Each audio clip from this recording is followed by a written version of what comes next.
So while we're waiting for the others to join in, um, maybe let's already get started. I don't like to keep people waiting, especially those of you who've shown up on time. So while I start pulling up my screen, I'm curious to hear from you.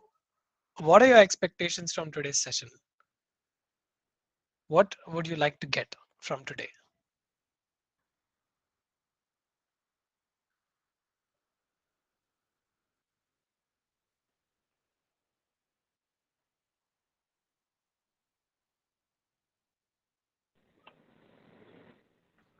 Sir, before starting, let me introduce you all to our participants. Sure, we can do that as well. So maybe let's just start the introduction already. It's okay. The ones who come later, they don't really need to know who I am as such. So let's start the introduction, and so that we can get started with the session. Okay, sir. Okay, sure. Thank you. So, good morning, dear participants. Uh, Welcome to the third day of the STTP on mastering self motivation and art of living. Today's first session is on art of public speaking, being delivered by our speaker Utkarsh Jain. Let me give a brief introduction of Utkarsh before starting the session.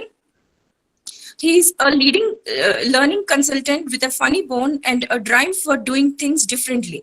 Starting his career in 2016 in an exclusive global rotational program with multiple stints in HR, including a 3-month stint in Germany. He found his first love in in leadership facilitation after the program. Over the next 2 years, Utkarsh has facilitated SAP's flagship programs on leadership for people, managers, and aspiring leaders in SAP locations around the world, such as Atlanta, Bengaluru, Bogota, Dublin, Madrid, Prague, Singapore, and Waldorf. In this 2 year period, he drove savings to the tune of around 400,000 USD while conducting programs almost twice a month. In his current role, Utkarsh has helped SAP codify and define its leadership culture via a grassroots co creation approach involving around 2,000 employees, which has culminated in our leadership aspirations, how we run and lead. He's also supporting the creation of executive leadership programs that align to further drive this culture transformation and enable SAP to accelerate its cloud transformation. He is also a proud ally who has designed and leads the LGBTQIA plus inclusion sessions in SAP India. In parallel, Utkarsh finds himself pulled in ad hoc facilitations, leadership consulting, virtual learning classes, and panel moderation across the region. He holds the following certifications: Ericsson Solution Focused Coach, ATD Certified Master Trainee, SAP Trainer for Brandon Hall, award winning Learning to Go virtual classes. Utkarsh completed his MA Human Resource and Labor Relations from the prestigious Tata Institute of Social Sciences, Mumbai, where he interned with Citibank, Red Bull, L'Oreal, Voltas, and Shapurji Palanji Group. While on campus, he also participated in multiple case study competitions, emerging as a winner or a finalist in Asian Paints, Canvas, Tata Steel Upton, and RPG Blizzard. Uh, I think that is good, ma'am. I think. Thank Uh, you. Thank you so much. Uh, so to those of you who've joined, welcome. We are here today, and we will spend the next 2 hours to try and understand a little bit about what I'm doing right now, which is public speaking. And my aim will be to try and get all of us also to be a lot more comfortable with speaking up, and just putting our points of views across in a manner that's easy to understand and as well as memorable. So first things first, to start off, I want to really understand why are we all here? So what do you want to get from today's session? What will make the next 2 hours a good use of your time? So you can just either speak up or you can let me know via chat. What I will do is I'll note down all of those expectations that you have, the questions that you have, and I'll try my best to answer them within the session. So who's going to do our boni for today?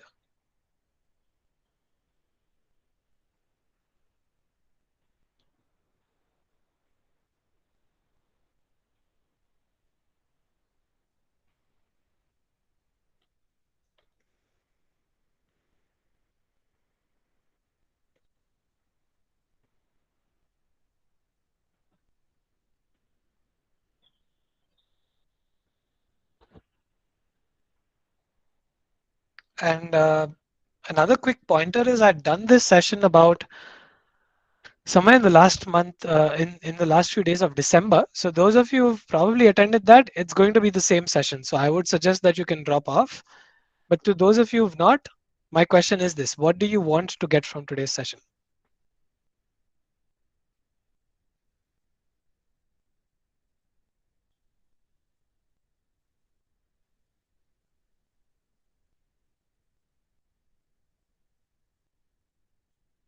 Come on, it's a public speaking session. We need people to be speaking up.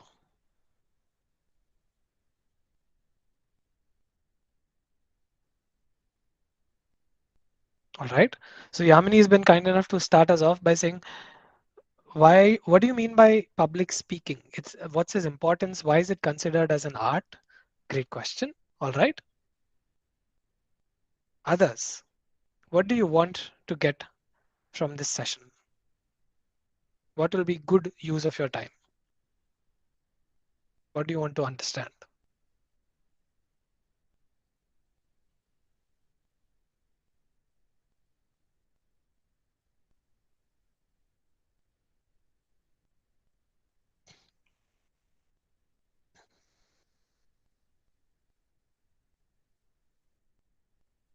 So far, we've had only one person, and this is a public speaking session. So I want someone to speak up. And if you're a little hesitant to speak up, then at least on the chat, let us know what do you want from this session.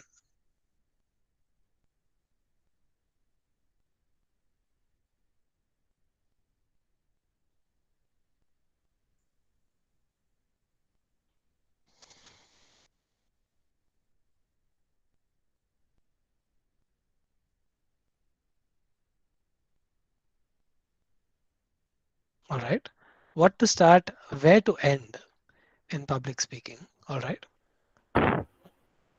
How do you speak in a convincing manner with others Check. and be more interactive? All right. Thank you, Lalita. Thanks, Krishna. Great questions. So ఎప్పుడు start చేయాలి? When do you end?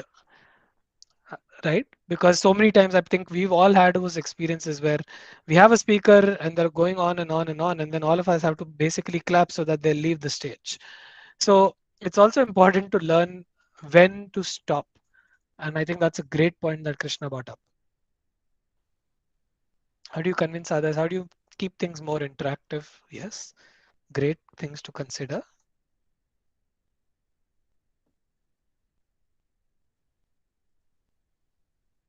All right, so we've got three, and I think we are still at this point a little uh, unwilling to completely start sharing.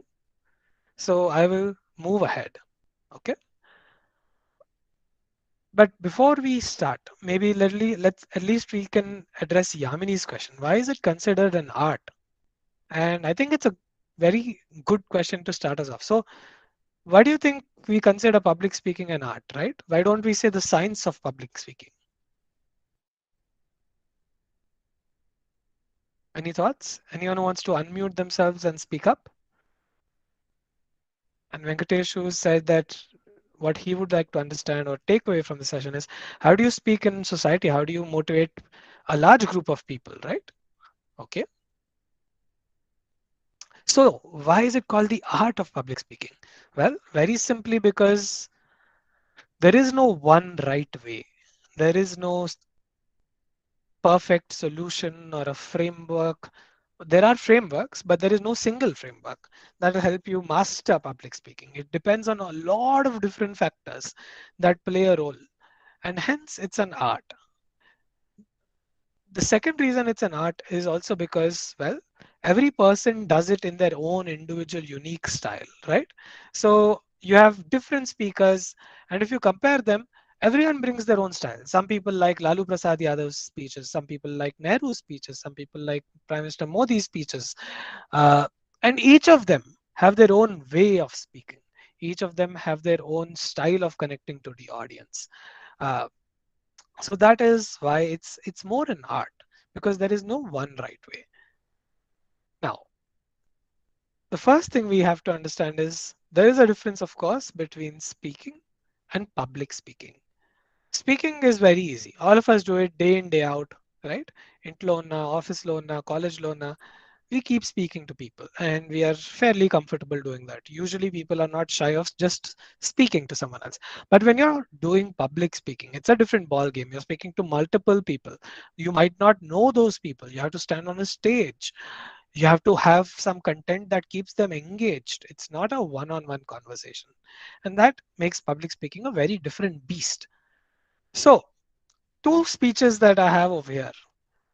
Speeches that we remember, speeches that we forget. On the left and on the right. So on the right, we'll have speeches that maybe some of us would have heard of, studied electricals and electronics, right? So we hear AC generators work on the principle of Faraday's laws of electromagnetic induction. When the armature rotates between the magnet's poles on an axis perpendicular to magnetic field, the flux linkage of the armature changes continuously. Some of us might have heard it, some of us might have not heard it, but we definitely don't remember much of it, right? We probably won't remember the first time we heard these sentences. We won't remember who said it, what was the situation. However, the other side, we have speeches that we remember for a long time, speeches that are memorable, speeches that are landmarks. And one such speech is what you can see on your left, which is long years ago. We made a tryst with destiny. And now the time comes when we shall redeem our pledge, not wholly or in full measure, but very substantially. At the stroke of the midnight hour, when the world sleeps, India will awake to life and freedom. So, which speech is this? Who gave this speech?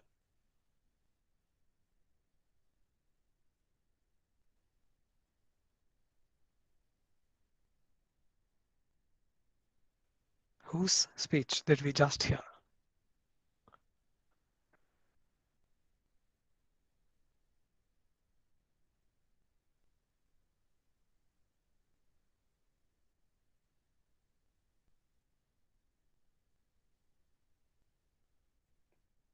Come on, participants, I'm sure you would know this. So, what is the speech on the left that I just read out? Who made the speech?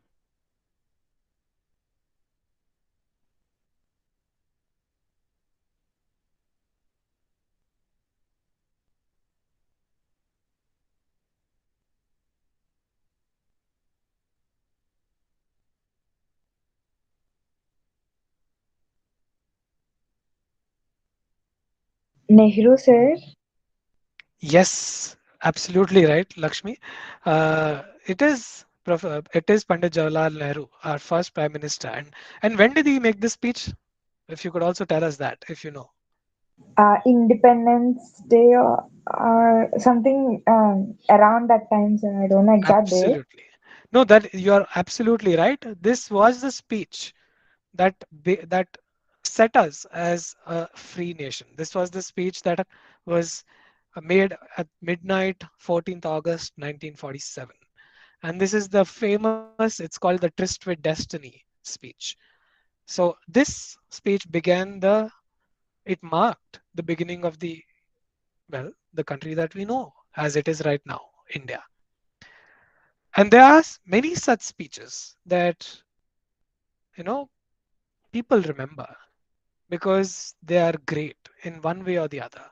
And now I'm curious to hear from you. And I want to hear more and more voices. It's great that we had Lakshmi speak up. I want more and more voices to start unmuting themselves, speaking up, and sharing. So, what makes a speech a great speech? What makes a great speech?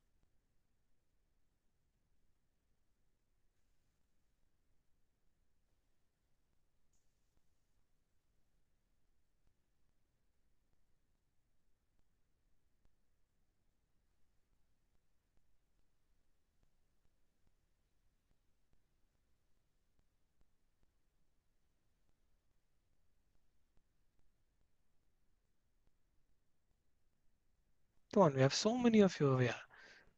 Ibrahim, Pushpavali, Akhil, Bhavani, Johnson, Jyoti. You've got so many of you, and all of you are here for a reason. So there would be some thought that you would have. What makes a speech great? What are those things? All right, Yamini saying which makes the listener very attentive. Yes, true. What else makes a speech a great speech?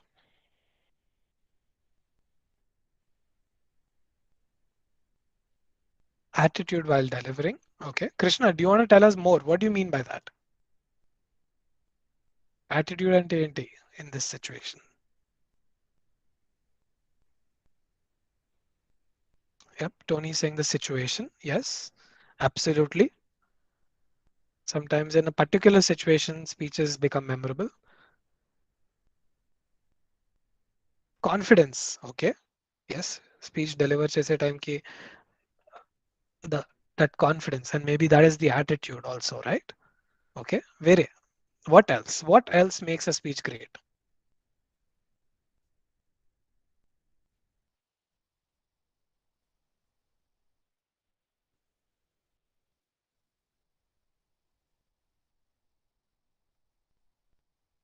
Ah, now I get the word that I was looking for also. Roshan said it. Preparation, right? Do you think that Pandit Nehru or Ambedkar Sahab, do you think they just woke up, came to the dais and started speaking from the heart? No. A lot of preparation, a lot of hours of effort went into creating every of those great speeches. Right? There are very few extempore speeches that becomes great and memorable, but probably there were hours and hours of efforts. Probably there were multiple people who were working with the speech person, right? There would have been writers, there would have been reviewers, all of them would have been working together and preparing to make that one powerful speech. And Lakshmi says people need to be able to connect to the speakers throughout. All right. How do people make that connection? We'll explore that as well. And Krishna's also explained what he meant by attitude, right? It's about that great voice and confidence in a way that people can are just captivated. They listen to you. Mary says it's the more it is connected with the people listening. Yes, if I come to a session and someone is going to talk about, uh, let's say, something I have zero interest in. Let's take, for example, accounting standards in different countries, IFRS versus non-IFRS reporting. I will definitely not enjoy that speech because it's not connected to me at all. So very good point. Yes. Any other things? Any other one or two things that you can think of finally that make speeches great speeches? What else?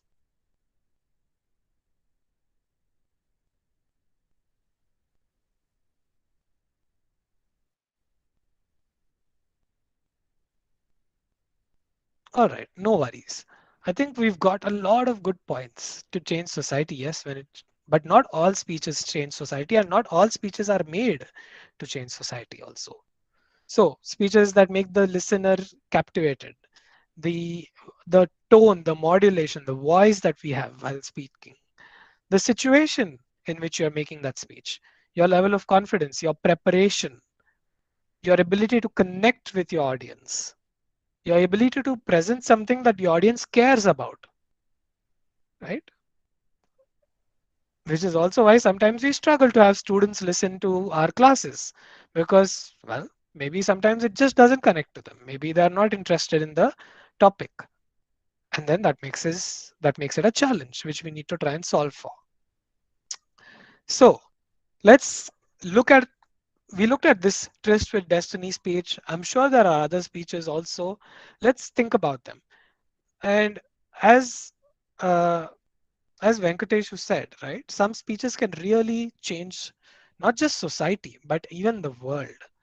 And one such speech that is often recalled, especially during the World War II, was this speech that Winston Churchill, the former British Prime Minister, made in the Parliament back then, in the British Parliament, where Germany was gaining ground.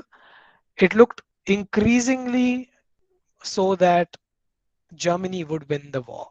UK was in the back foot. United States wasn't able to support them. The Axis powers were really winning on all fronts. And then Churchill made this speech to the parliament, and that is oftentimes said as one of the things that really changed the mood of the war, changed the direction of the war, where Churchill said, no matter what it is, they will continue fighting. And the speech went like, we shall fight on the beaches, we shall fight on the landing grounds, we shall fight in the fields and in the streets, we shall fight in the hills, we shall never surrender. And even if, which I do not for a moment believe, this island, or a large part of it, was subjugated and starving, then our empire beyond the seas, armed and guarded by the British fleet, would carry on the struggle until, in God's good time, the new world, with all its power and might, steps forth to rescue and the liberation of the old. So, this was a very powerful speech that was made thousands of kilometers away in London way back in 19 something, 1940 or 41. What are other such speeches that you remember that you know have been powerful, have been remembered across the world? What other speeches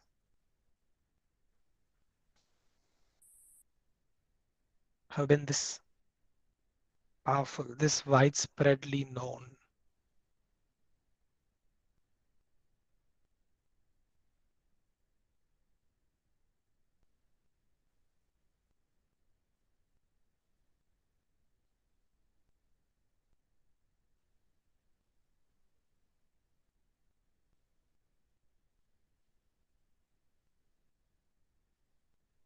Anyone? What other such speeches do you remember? Like, you might not remember the speech, but you might remember someone made a speech and it was very, very powerful and very, very popular across the world. What are those speeches that you know of? Yes, Krishna's got up a very popular speech, Swami Vivekananda's speech at the conference, or the World Conference of Religions, I think is the name, where he spoke about India as a civilization. And that was his famous speech in Chicago. Yes, the World Religion Conference. Perfect. So Krishna, you undersell yourself. It's not that you don't know about much. You definitely know that. So that's great. Others. What other speeches like this do you remember? Powerful speeches that made an impact, made a ripple across the world. ఏమో ఉంటాయి కదా.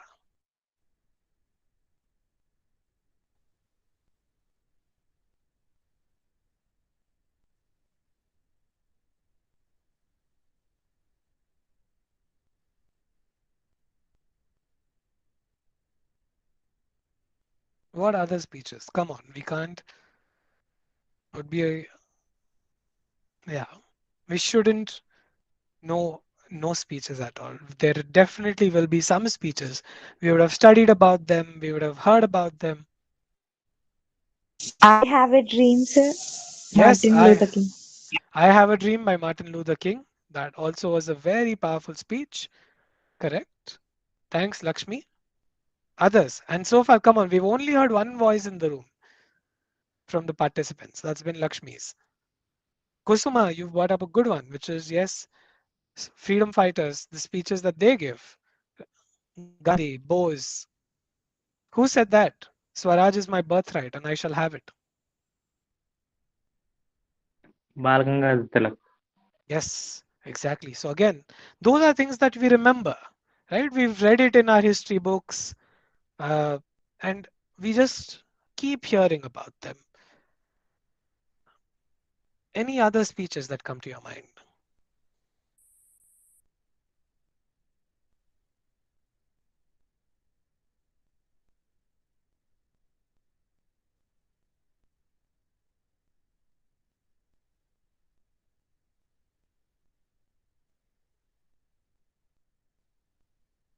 Has anyone read Julius Caesar? There's a very popular speech there. Does anyone know what I'm talking about?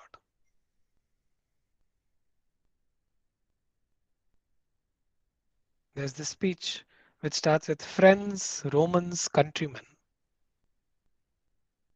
That's a very popular speech said by Mark Antony in Act 4 of Julius Caesar. All right. So, a lot of speeches have Nelson Mandela's speech for equality. Thank you, Saikiran. Yes, very true. We have that also. Any speeches in the world of business or by business leaders that we've heard or by political leaders from India that you probably remember or any famous Telugu speeches that you remember.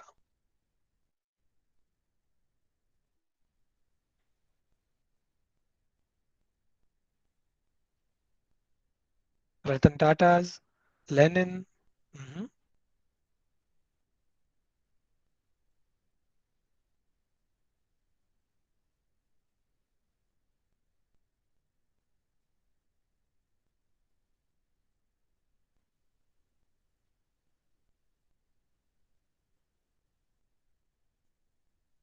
NTR also was someone who made a lot of powerful speeches during his tenure. It is what made him a very well loved leader back then. All right. And yes, Soumya said it. Education is the most powerful weapon with which you can use to change the world. That was by Nelson Mandela. So we all remember. కొంచెం ఆలోచిస్తే we'll remember something or the other, somewhere, some line from some speech. And that is what makes a speech a powerful speech. When no matter when it was said, 80 years ago, 100 years ago, 40 years ago, people still remember it, a part of it, and it still relates to them.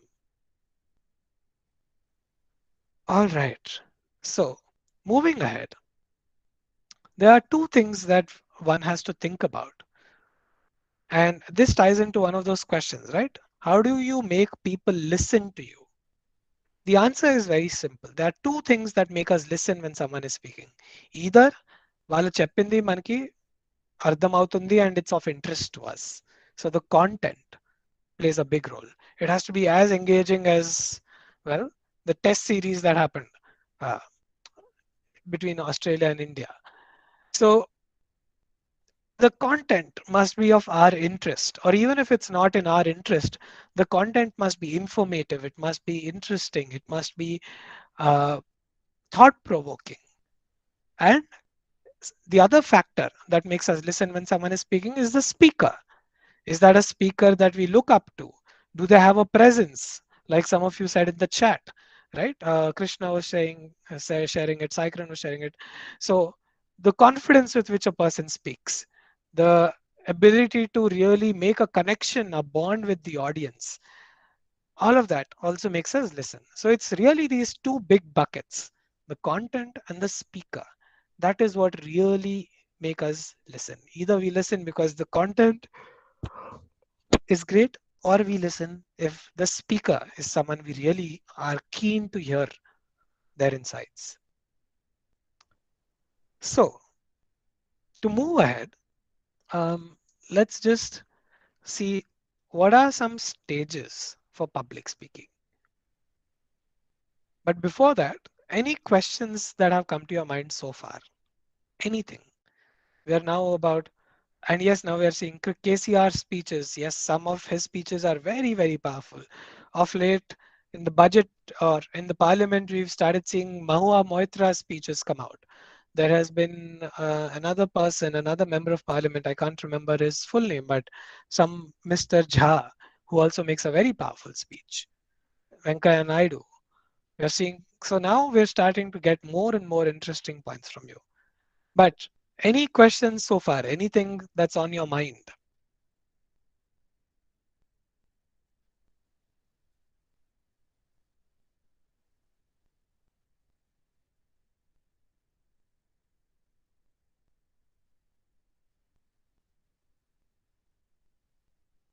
All right.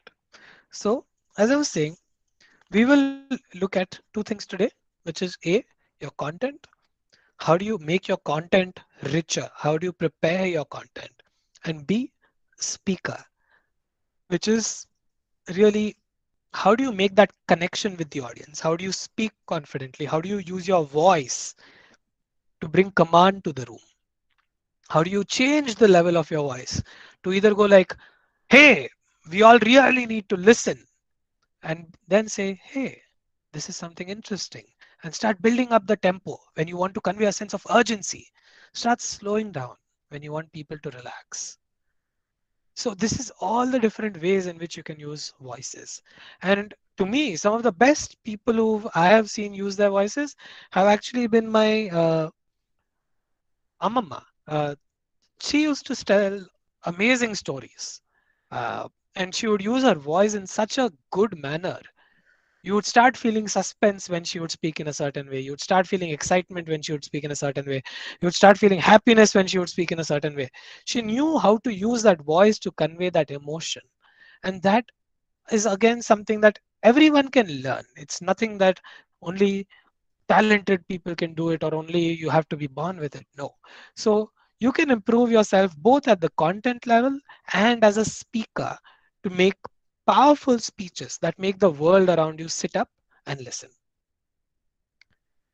The three stages now that we will try and understand for public speaking are on these lines.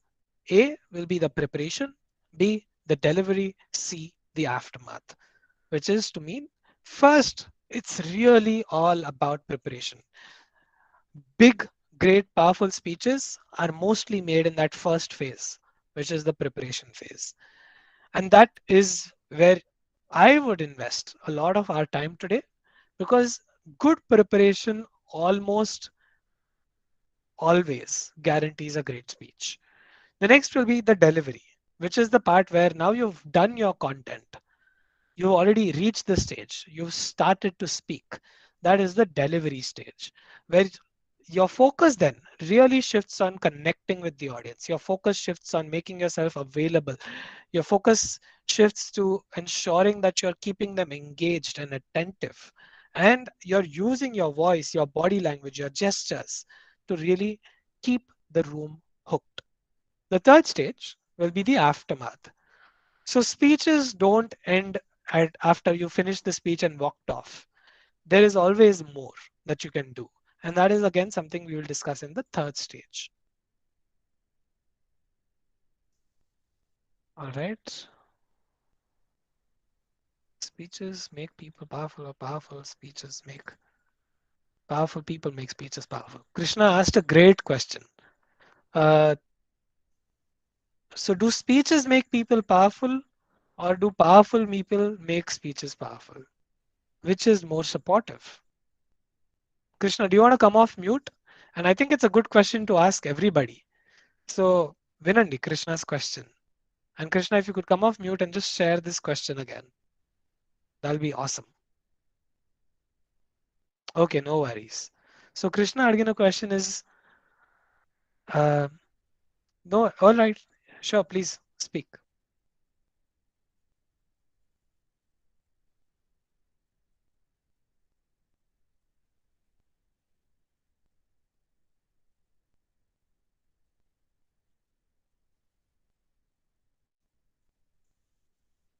Okay. It works both ways. My answer to that will be it works both ways, and that is exactly what we try and explore over here. So you could be someone who is not a great, like a very impressive speaker, you know. You could be someone చాలా normal గా ఉంటారు, voice కూడా normal గా ఉంటుంది, ఏదో మాట్లాడతారు, but people listen to you ఎందుకంటే మీకు you have the subject, you have the content, they know that what you are saying is sensible, so people will listen to you. And at the same time, you can also have situations where you could be a extremely good orator, content ఉండకపోవచ్చు, but still people will listen to you because you have a way of capturing their attention. So that is where, like, that is why you see both. You'll see people who have great content, okay speaking skills, and they are still great orators, because people know that when they are speaking, they're speaking logic, they're speaking something that's of information or informative use to the audience. Secondly, so a simple example of that could be the budget speech. How many of us find that a motivational speech or a powerful speech? Anyone? How do you find the budget speech?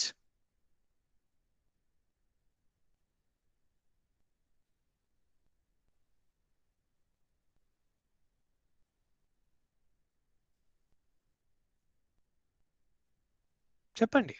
ఎలా అనిపించింది? Okay, boring, long, amazing, inspirational.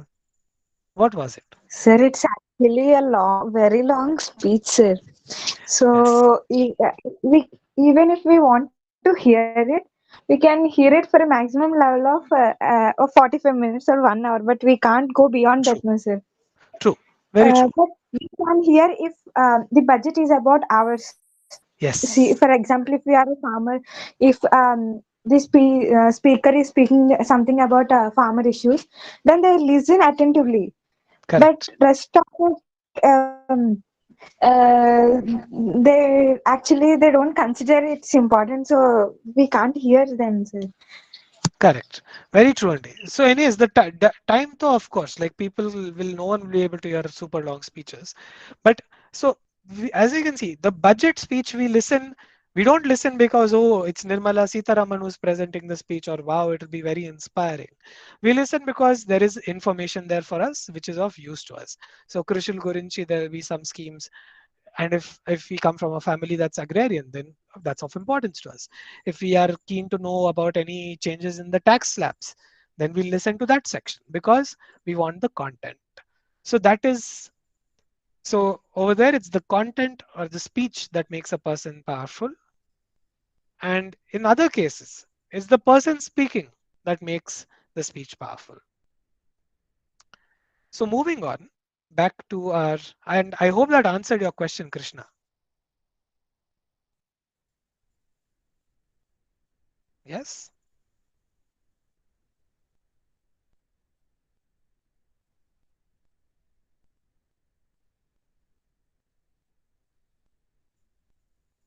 All right. So while Krishna responds, let's keep moving. The first stage that we will get to is the preparation stage. And with preparation, oftentimes we see these two situations that you're seeing on your screen. One is, of course, you come to make a speech, you're like, okay, matladesta, even if it's a class, right? You sometimes show up for a new class, a subject that you haven't taught before, and you're like, yes, I will come there, I will kill it, I will be awesome at it, I will really make it a very great session so that my students, everyone enjoys it. And then when you start talking, it doesn't go exactly as per your plan. How many of you had that experience where when you're before you've started your public speaking, you feel very confident, and the moment you start, it's a very different experience, not that confident. You can use your raise hands, right? So how many of you had that experience where until you started speaking, you were confident. The moment you started speaking, one after the other, something or the other kept going off. So far, only two hands. Okay, three hands. Others,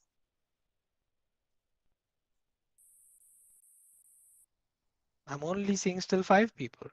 So looks like everyone else are good. The moment they speak, everything falls in place for them. Okay, let's see if we've got any more hands. But yep, about five of us who say that yes, we've had that experience. We come for public speaking. The moment we start, something or the other doesn't really work the way we wanted it to. And oftentimes, and I know I have done this also during my graduation days in Vizag, where if the speech wasn't good, we would start clapping. The moment the speaker took కొంచెం ఊపిరి తీసుకోవడానికి ఒక break తీసుకుంటే we would start clapping so that the speaker would go, leave the stage.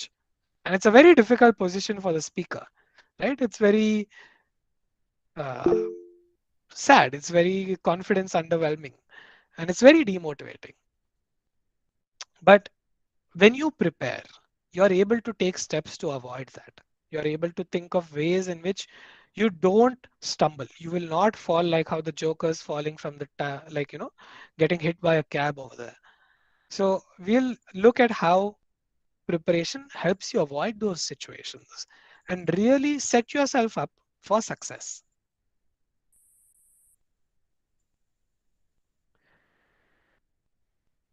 So this is a very interesting quote, and on if you do a quick basic Google search or whatever, you'll realize that multiple people have spoken this quote, and it's attributed to a lot of different people. But most sources I saw attributed to it to Woodrow Wilson. Uh, who was Woodrow Wilson? Any guesses? He was the president of the United States, and apparently, once he was asked how long it took him to make a speech, his answer was, "It depends. If I have to speak for 10 minutes, I need a week to prepare. If I have to speak for 15 minutes, I need 3 days. If I have to speak for 30 minutes, I only need 2 days. If I have to speak for 1 hour, I'm already ready." What do we understand from this? What's the meaning? What's the takeaway from this quote and this anecdote?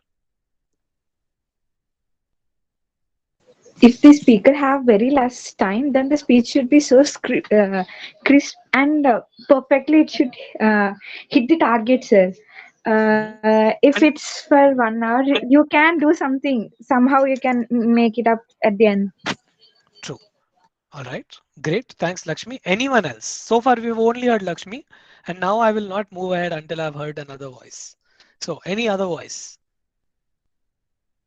What do you take away from this anecdote? And I want someone to speak up. This is a art of public speaking course. We'll be doing a disservice to the course and to ourselves if we don't speak up.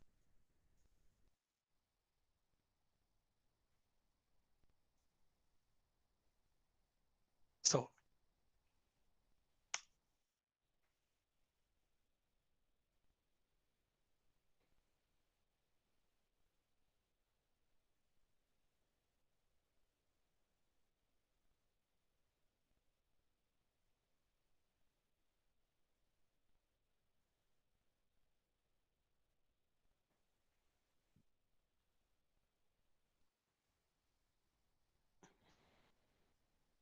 and I'm very comfortable with silences, so I can just wait until someone speaks up.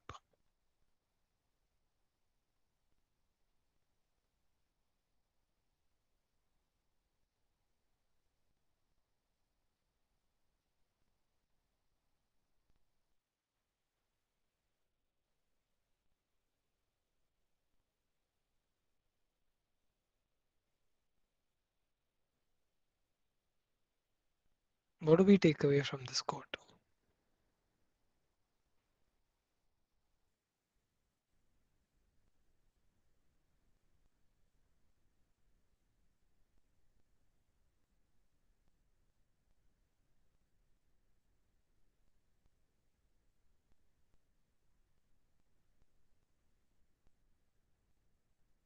Mhm. True. Short speeches, they need to be very powerful, intense lines, and for that, you need to prepare. As Yamini's also said, and it's a very good point that Yamini's pulled out, which is if the lesser your time is to speak, the more are the chances that people are going to listen to you with full concentration. As as Lakshmi had said, right? You will not listen to the entire budget speech. It's just you'll die of boredom. But the shorter the speech, the more we are likely to listen to it. So that's a great point. But I still haven't heard anyone speak up. However, let's move and talk about some quick tips for preparation. The first step would be know your customers. And this is very simple. All of you know this phrase KYC. So this is really about KYC. What do we put in our KYC forms and all? What information do people or to banks and companies ask for in KYC forms?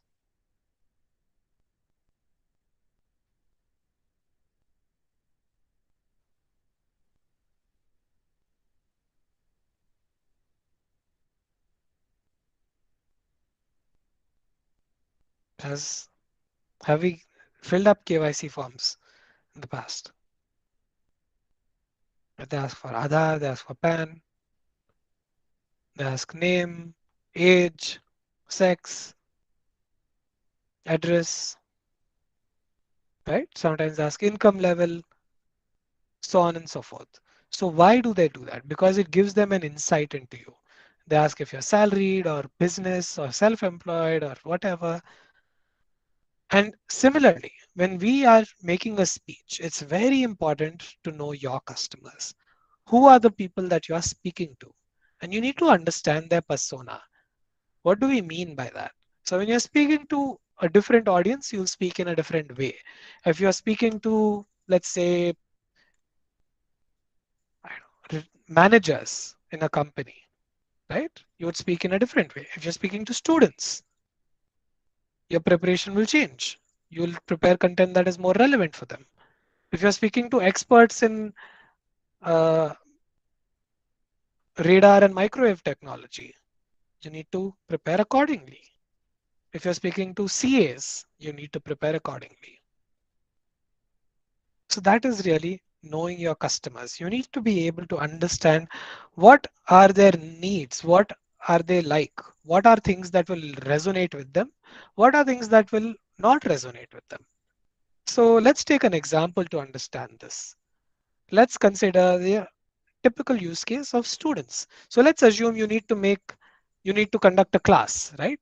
You're teaching a subject or you're stepping in as a guest lecturer or a substitute, and you need to make a class, conduct a class or on one particular topic for 1.5 hours or 2 hours, just like we are doing over here for students. What are things that you know students like? What are some things that students like? What what do students enjoy?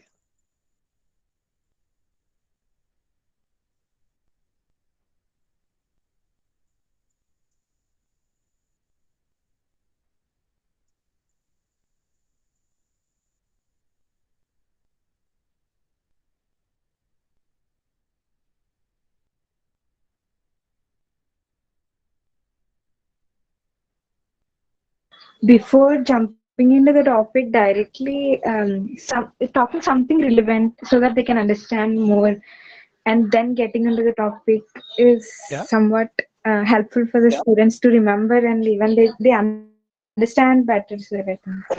Yes, that's very true.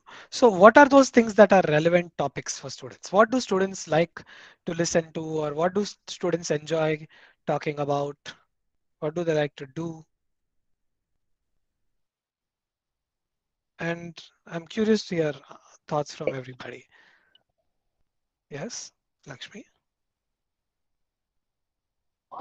I think I talking about IPL. I mean cricket or Okay, um, that's a great starting point. So I'll pause you movie. there. Uh, so cricket is one thing. Lakshmi said others. Come on.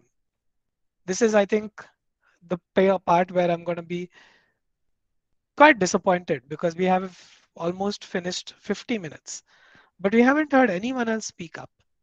So what, and this is a very simple, straightforward question. What topics do students like? So cricket is one. Others?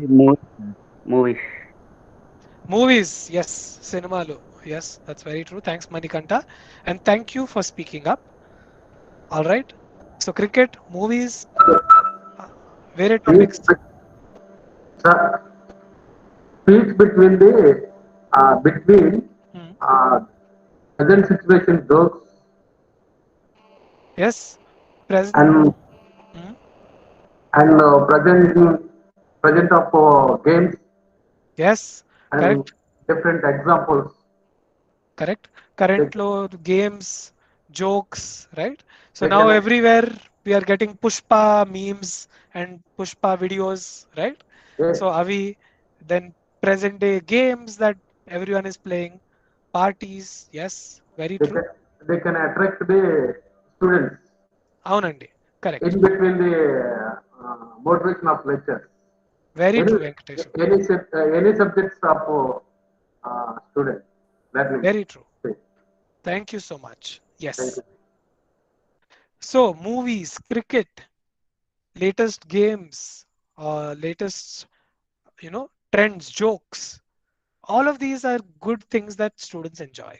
So when you know that your target audience or your customers, right, appreciates this, then it is your responsibility when you are public speaking to try and address this. So bring in those jokes, bring in popular references.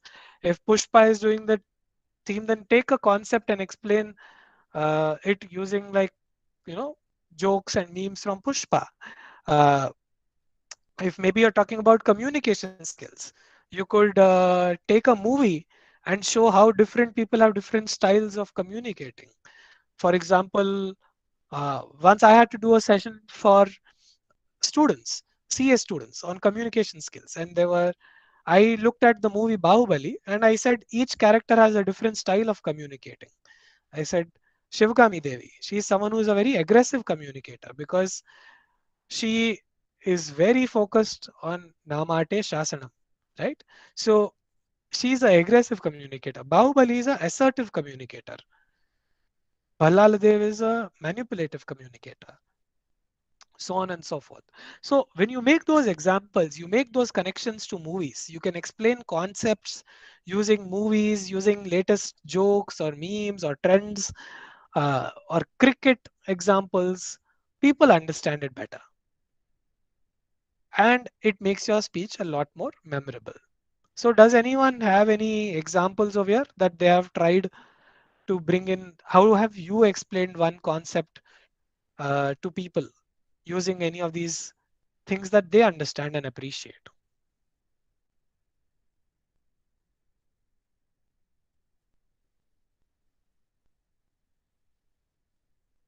Anyone?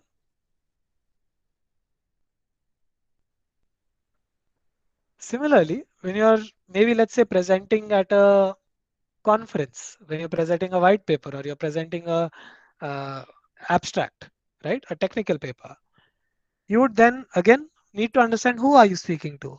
If the audience is entirely faculty, then you need to bring up examples that they'll understand. You need to use stories that they will understand, things that the faculty will be interested in. And the level or the depth to which you want to go to a subject will also change. You'll go to one level of depth with a BTech student. You'll go more deeper, more technical maybe with a master's student. With faculty, maybe you will not even touch on the introduction topics because it's assumed that your audience understands it. So that is why in preparation, its first important thing is to understand who are you speaking to? What are their interests? How can you keep getting their attention? That is what it is all about. And how do you make your information useful to them? If you go to a economics lecture, or if you conduct an economics lecture for economics professors in AU, and you talk to them about very basic things like, I don't know, like very, very simple, basic microeconomics, that's a waste of everybody's time because they most likely already know it. Similarly, if you go to a CA and talk about tax planning, that's again a waste of time because you've not understood your audience well. They are probably already know about tax planning. You need to give them something that is new to them. You need to give them something that is informative to them. So you have to go very deep if you have to try and tackle such an audience. So any questions on this? Anytime you have questions, just speak up and I'll be more than happy to pause and address your question. I'll keep moving ahead. Second thing that helps in the preparation stage is dealing with your concerns because they are most likely to happen.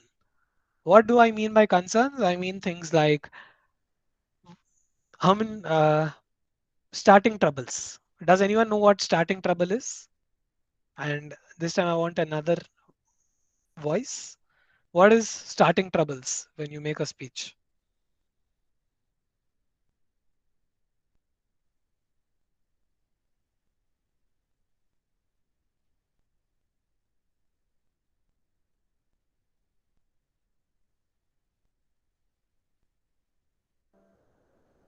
First of all, stage fear, sir. Sorry, చెప్పండి. First of all, stage fear. Yes, stage fear. Very Uh, true. uh, then automatically they can speak slowly, slowly. You can confident, build Correct. up in the confidence. అవునండి. Nervousness, stage fear మీరు చెప్పినట్టు. Yes. So starting trouble is that you reach the stage and instead of saying good morning, you will say good evening, or you'll make one mistake with a word in the starting 2 3 lines of your speech. And that is very normal because it comes from nervousness, it comes from stage fright. So whatever may be your concerns, you could be worried before giving the speech itself. You could be worried, ayo, I will definitely say something wrong in my first 2 3 lines, or I will not make eye contact with anyone, I'll just keep looking straight to my to my speech or whatever. So if you have that, if you have these concerns, it's good to acknowledge them, and it's good to start creating some techniques to manage them. So if you are having a lot of fear that in your first 2 3 lines you'll make a mistake and after that you'll continue to make mistakes, then prepare your first 2 3 lines very nicely. And for the first 2 3 lines decide, okay, నేను ఇంకా వేరే ఎటు అటు చూడను.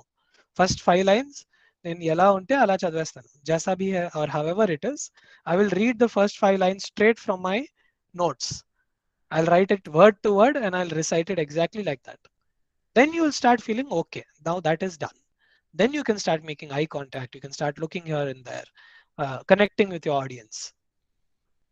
So what I mean is over here, whatever be your reason for tension when it comes to public speaking, think about it and come up with some solution so that you can solve the problem and continue with the rest of your speech, which will most likely be very good. Third tip is determine your style. అందరికీ ఒక style ఉంటుంది. The way Atal Bihari Vajpayee used to address the nation is very different from how Manmohan Singh would address the nation, is very different from how maybe Indira Gandhi used to address the nation, is very different from how our current Prime Minister addresses the nation. Everyone has a style, everyone has a way of doing things. Some people like to bring in jokes in their classes, some people like to use stories or examples, some people like to keep their speech is very information and data focused. So everyone has a style, and it's very important for you to recognize what is your style. Miku, what style makes you most comfortable? Do you feel very comfortable when you're speaking very freely, relaxedly with people, cracking jokes, or do you feel that your style is more the person who would give a lot of data, give a lot of inputs, explain things in a logical manner? So depending on each of your styles, it's important to see, okay, now that you know your style and now you know your audience, how do you manage both of these so that even you're comfortable, but even your audience is attentive to you. The fourth step is prepare your talk track. Like I have said multiple times, no one, or there are very few people in this world who are capable of on the spot making a very good speech. And this is why preparation becomes very important. And the biggest challenge in preparation is laziness and complacency. What do I mean by complacency? Uh, well, if you're teaching one subject for 2 years, 3 years, starting low, you will refer to your notes. You'll prepare a little. You before every class, you look to your notes, etc. As you start doing more and more of those classes and you're teaching the same topic, you become a master at it. You become proficient at it. So subsequently, you don't need to look at your notes. Subsequently, you don't need to do any preparation because you already know what needs to be done. And that is a risk because the moment you stop preparing, you are preventing yourself from upgrading or updating your content. You're stopping yourself from thinking of a better way to convey it to the audience. And then again, there lies the risk that not just your students, but even you lose interest in making that speech. Like a Malli digital logic design, same topic, same, I have to tell the same thing. And that's again something that lowers our interest. And when we are teaching without interest or when we are speaking without interest, students also realize that, or our audience also can recognize that. So preparing your talk track is very important. For some of us who are very terrified of speaking, then a good way of reducing that tension is to write down the speech exactly the way we want, word to word. Then you'll feel okay. Yeah, I know exactly now what I want to talk about. It helps you feel better prepared and more confident before your speech. So preparation is always essential. Even if it's a 1 minute speech or a 100-minute speech, preparation is of utmost importance. Final point in the preparation stage is define your delivery, which is how do you want to start? As you all know, human attention span is very short. How quickly do we get bored? All it takes is maybe 1 minute, less than a minute, and we start getting bored. Or if the speaker is not engaging enough, we stop listening. And this is why to start strongly is a good idea. So, how do you see good speech speakers start their speeches? Think about all these popular speeches that you would know. Think about business leaders, political leaders, uh, academicians, any good speaker that you can think of that you have heard. How do they start their speech? Does anyone have any tips? How have you seen good speakers start their speech in a way that makes it very interesting?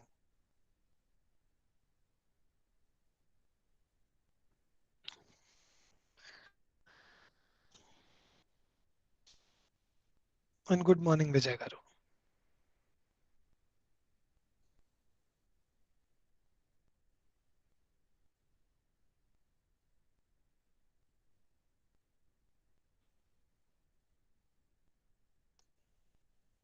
So what are some good ways to start your speech so that immediately the audience is liking it?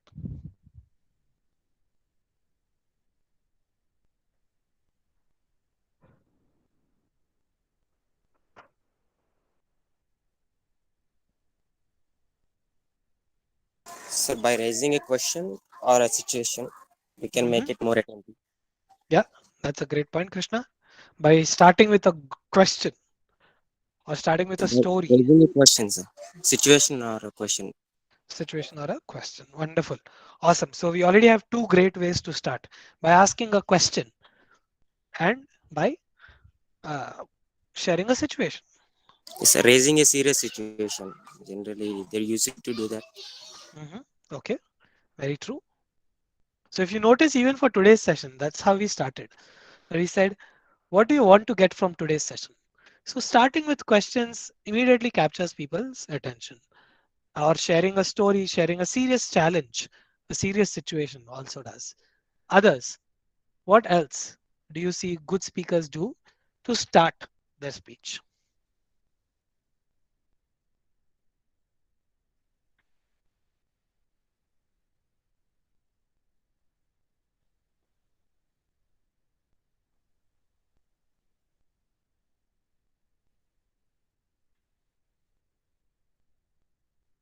Powerful statements, quote.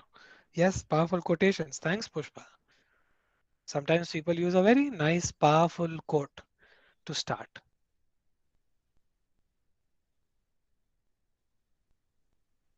What else? Stories, jokes. These are all ways in which people start in a manner that captures people's attention. So you either start with a story, you share a situation, you start with a joke, You start with a quote, you start with powerful statements. In all these ways, you increase the chances that people will listen to you for one more minute, and then they will decide whether your speech is worth it or not. So what I would like to do now is maybe just take a 3 or 4 minute break, um, and then we'll move to the next topic, which is the delivery stage. But it's about 10:38. Let's just take 2 minutes. By 10:40, we will start. So this is for you to just grab water, go to the washroom, anything like that. We'll be back in 2 minutes.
All right, we are back.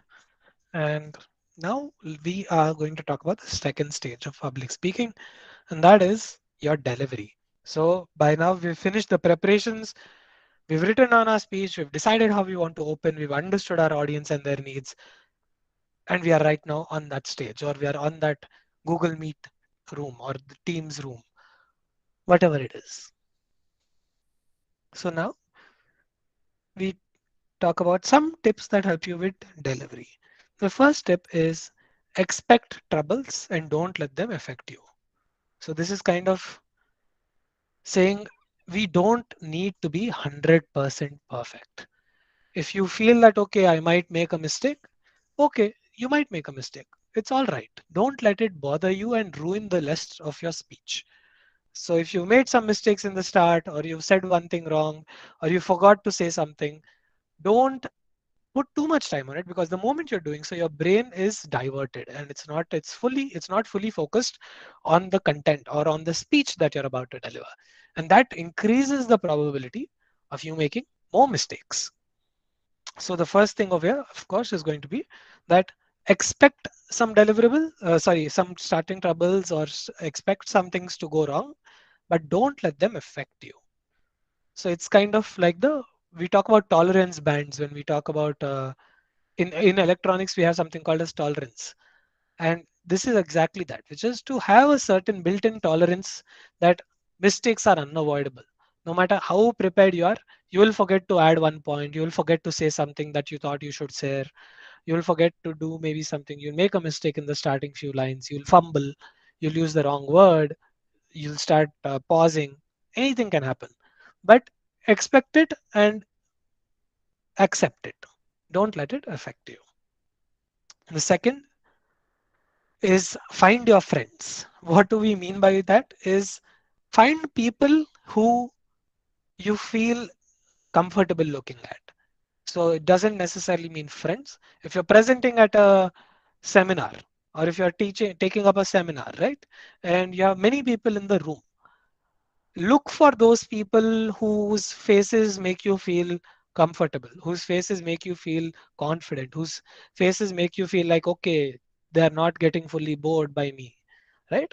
So find those people and find them at different parts, from in the front rows, in the back rows, in the left, in the right, and keep making eye contact with them. When you look at them, you will get a sense of, are you doing well or are you not doing well? If they are, if you are able to constantly make eye contact and they're listening, you know that the rest of the room also is probably listening.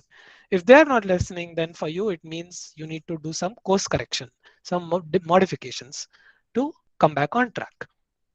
So where it is really about making that eye contact, keeping eye contact with the room, and not just one part of the room, but every part of the room.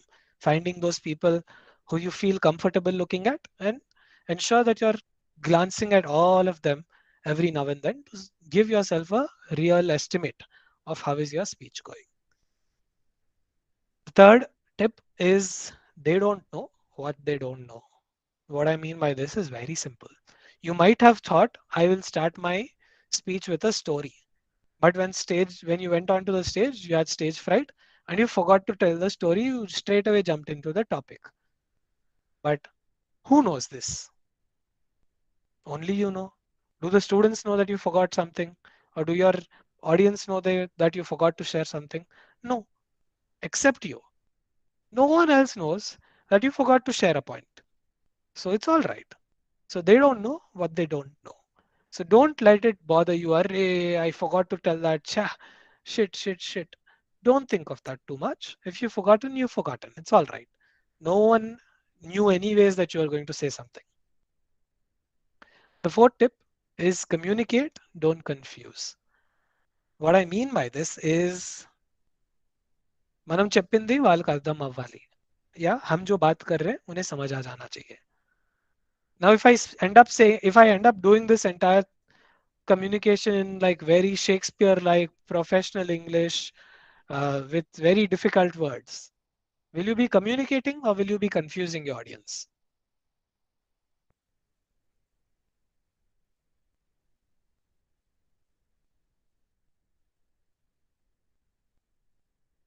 I would argue that you would be confusing them. People don't, people want to understand whatever they are hearing. And our job as a speaker is to ensure that we are communicating in a way that it's easy to understand, not complicating it and confusing people. So this is where like the language that you use, the examples that you give, right? All of these contribute to communication. It has to be very simple. It has to be 100% communication. So transmission and reception, between these two, there should be minimal transmitting losses, minimal signal attenuation. Whatever you are sharing, the other person should be able to receive the message almost as it is. Finally, kiss your audience, which is keep it simple for your audience. Keep it simple and straight. So whatever is the key message you want to share, keep that ready, share it, and keep it very clear. So keep it simple and straight, which is you will have one key point. So in any speech, also, when you're defining or designing your speech or writing it down, it's important to think, what do I want the people to walk away from this session with? What is those 2, 3 things that everyone should know after they've attended my speech? Once you identified those, it's very important to ensure that the way you're delivering it, those 2, 3 points are very clear in everyone's heads. Otherwise, even if you make a good speech, but if the people weren't able to remember what your key message was, what's the point? They'll be like, yeah, it was a good speech. Then if someone asks, ఏం చెప్పారండి ఆ speech లో అంటే గుర్తులేదు. So that's not helpful. Any questions so far on the delivery aspect?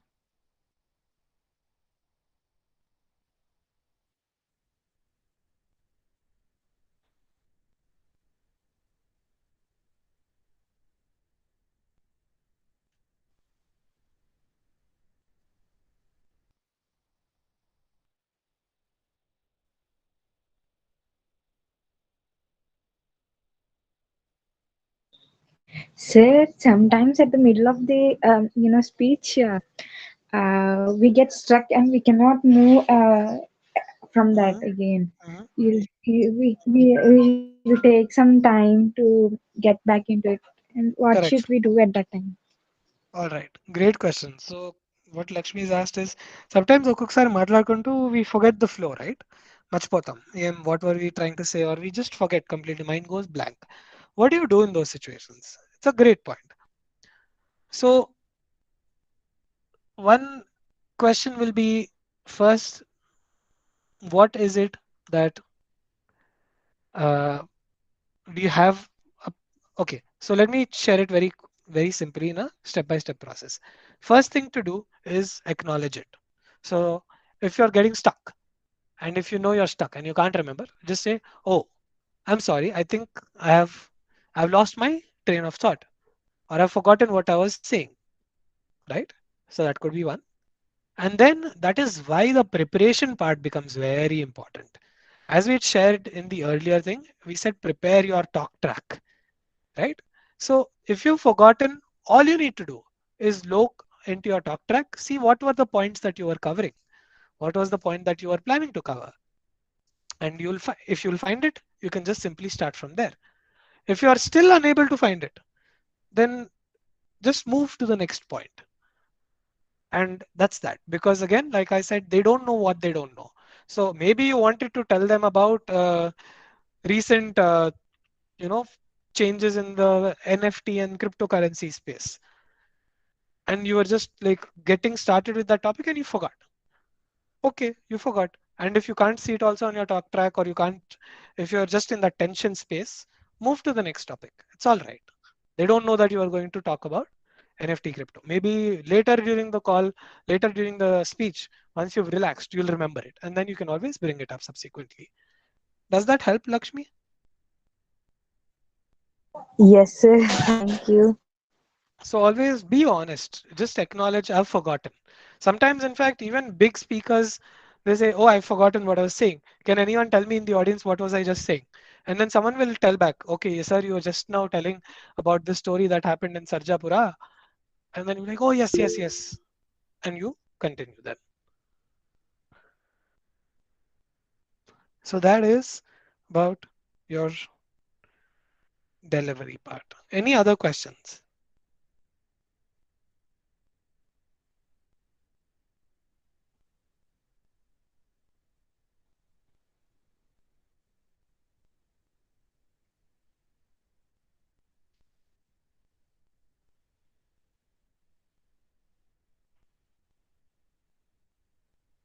No? All right. So then let's move to the next, which is the final stage, which is what I call the aftermath stage. So when we're thinking of the aftermath, it means you've finished your speech. Everyone's done, everyone's clapped hands, over. What do you do here? This is the very important and a very often forgotten thing. People often just care, okay, అయిపోయిందా, okay, I am done. And they don't bother to spend time on the aftermath stage, which is a big sin. Because the aftermath is where you collect feedback and you decide what you can improve the next time. So couple of tips is, once you've finished your speech, find someone to be a reviewer and tell them to give you feedback. What I mean by that is, if you have a known person in the audience, maybe a colleague of yours, maybe a friend of yours, junior of yours, somebody, speak to them before and tell them, hey, I want you to give me feedback. Can you listen to my speech carefully and tell me what I did well, what I didn't do well? And if you already know that you have some weak areas that you're trying to improve, you can say, hey, I'm trying to improve how I do my starting of the speech. Can you give me feedback on how I did it today? So that is the first thing you should do. The second is to set up a formal feedback loop. So if any of you would have studied control systems processes, you'll see this diagram towards the right as a very familiar diagram where we talk about input, process, output, but there is also a closed loop feedback. So the moment you finished the whole process and given your output, that you'll take feedback and then feed it back into your next process's input. So it's very key that you seek feedback in a formal manner. How was the speech? How helpful was it? How was the content? How was the speaker delivery? Was it a good value of everyone's time? All of those are questions you can ask in a survey format. You can just share a quick survey. There are so many sites which help you build very easy surveys, and you can use those and share it with your audience so that you can get good feedback on what you need to do better the next time and what are some things that you're already doing well that you need to continue to do. Finally, the third tip is to always keep improving. It's very easy to get into a space of comfort where you say, okay, that's it. This is how it is. I think I've reached the best and now I will not anymore modify my design. It is this complacency that this is the reason why none of us nowadays have a Nokia phone in our hands. Because as a company, they became complacent. They felt okay, we've reached good products, it's going well, we will not innovate any further. It's also the reason why companies like Kodak are no longer there, right? So the moment you will not innovate, the moment you don't look to improve yourself, you die. It's as simple as that. So even when you're as a public speaker, if you're not going to try and reinvent yourself, improve yourself, after a while, no one's going to call you for public speeches because they'll be like the same old content chapter and the same stale stuff. Style is the same. They don't change anything. Feedback is there. They don't change. So that is why it's very important for you to always keep improving. So with this, we're almost at the end of our session and we still have about 30 minutes with us. What I like to do always is make it into a very open Q&A. So from now, it's really all on you. What questions do you have? I've just put some sample questions over there, but any questions apart from this or even on the screen that you can see, what questions do you want to discuss? What do you want to bring up and ask while we are having our time together?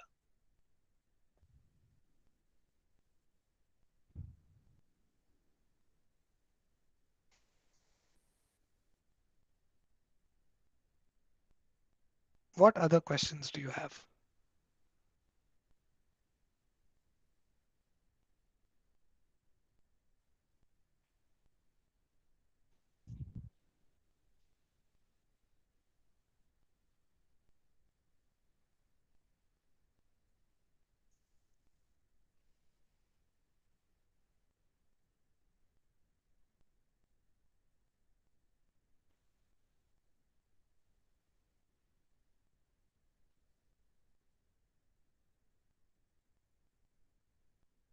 All right.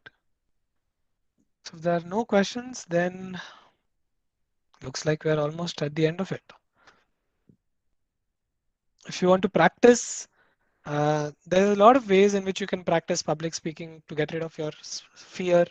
There's something called JAM, just a minute. So where you're asked to come to the stage, speak for 1 minute, any topic of your choice. Preparation em undadu. It's just, they'll say banana and you have to speak for 1 minute about banana. Whatever you speak, it's okay. But you should speak for a minute without any preparation. So the idea behind this is to really reduce fear of speaking in public. The next one is called make up a definition, where you're given one word and you have to come up with a definition for it. Like it can be any definition that you think makes sense, whatever. You can be very creative. And sometimes people do what is called show and tell. So people sometimes say, why don't you bring an object that is very important to you and tell us about it? So that's again something you could do in your classes with yourselves to improve. So use that as a way of sharing about yourself, sharing a story, sharing experiences, stuff like that. And with this, I stop my presentation. I'll open it up for any questions.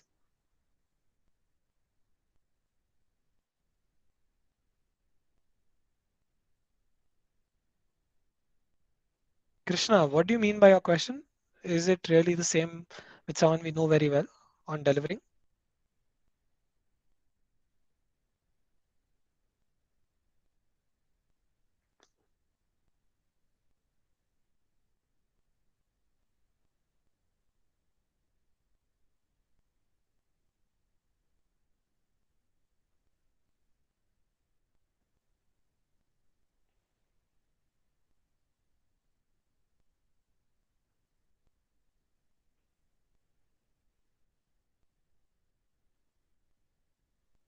Can you use quotes when you're speaking with one person? Then it's not even a public speaking. Then it's just a conversation. And if you're if you're speaking with just one person, you can use quotes, sure, but it's not called public speaking then.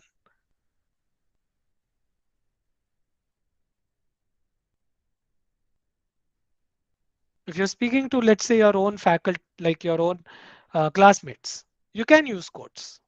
Even if you know them very well, so what? You can use quotes, you can use whatever to try and make a impressive starting. Any other questions?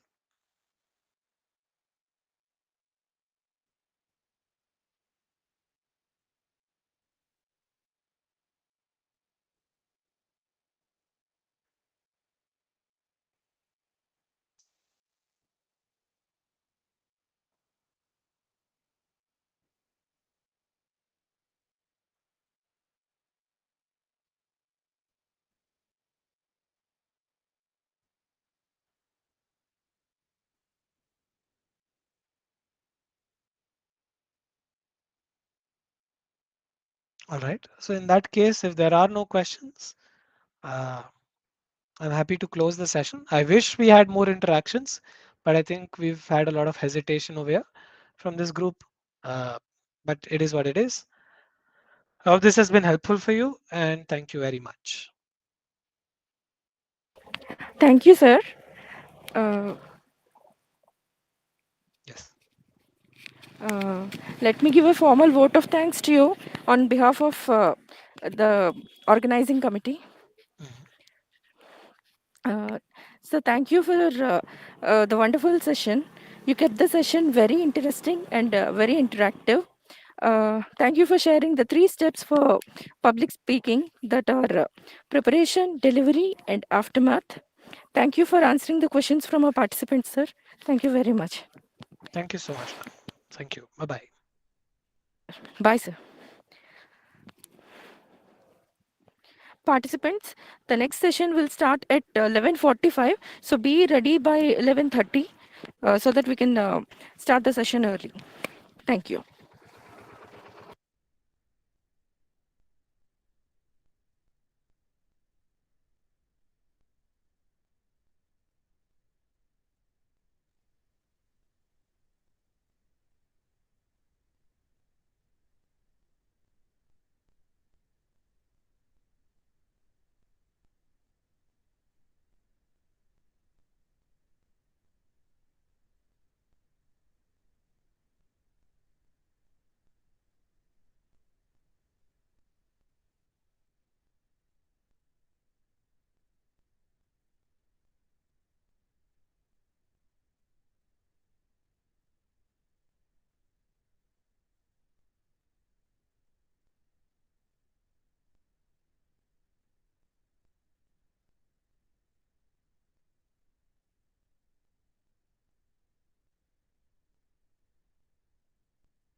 Questions. 5 questions. 5. Who is going to ask 5 questions? 5 fellows come. Yes? Come. What is the question? Started. Good evening, sir. Good evening. Which class you are studying? I'm studying in 10th standard. My name is Gayatri Mohan. 10th standard. Yes, sir. Next year, what subject you will take? I wish to take Biomax. Why bio? I'm interested in biology and Biology, or you want to become a doctor? my ambition is to become, I want to study more on aerospace engineering. You are become a life scientist, right? Yes. Very good girl. Okay. Yeah. Thank you, sir. Okay.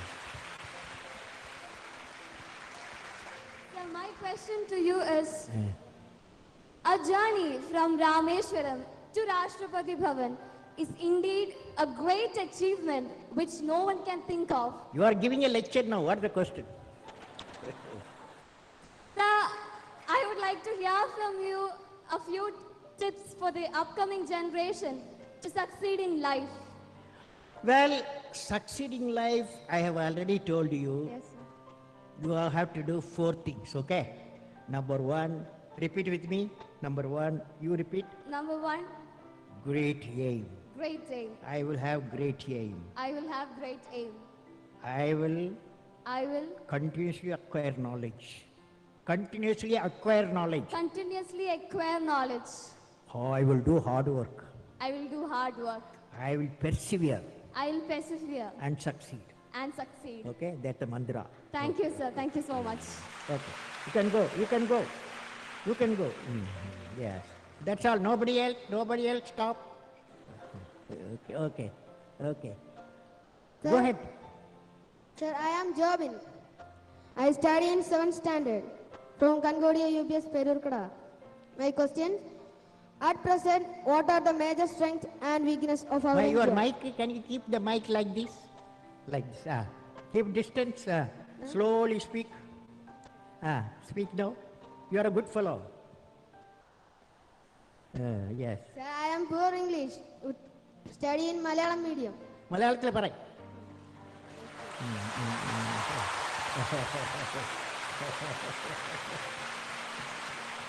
At present, what are the major strengths and weakness of our India? What are the Major strengths major strength? What are the major strength of India? and weakness of our India. And weakness. Fantastic boy. What class you are studying? 7th standard. 7th standard. Okay. Now, strength of India. What the major strength of India? You guys. That is 600 million youth. Major strength of India, 600 million youth. Okay? Okay. So the youth, repeat with me, ignited mind, all of you, ignited mind United mind of the youth of the youth is the most powerful resource is what on the earth, on the earth, above the earth, about the earth, under the earth. under the earth. You said, what is the weakness of India? Weakness of India. What is the weakness of India? Weakness of India, without vision, a nation dies without vision. You must have a vision, okay? Great vision. Thank okay? you, sir. Great vision. You can go. Again, addition. I will answer only 5 more guys, okay? Good evening, sir. Uh, I am Krishnidhu KB, representing Sri Vivekananda Memorial Public School. Let me put forth my question. your mic, you are putting in your mouth distance. Yes. Among all your valuable accomplishments, which do you consider as outstanding as a space scientist and as a president of India? Well, I personally believe I always value as a teacher. I am a teacher. When my student got a PhD, that was the greatest happiness for me. Okay. Next. You can go. Thank you, sir. Yeah. Give the mic and go. What's I'm your Vishnu name? Vishnu Dinagajit. Which class you are studying? 5th. 5th. What is your dream? My dream is to become an IAS officer. IAS officer. Okay. Tell me, you are a smart fellow. You are a smart boy. As an IAS, when you become IAS fellow, what will you do to the country?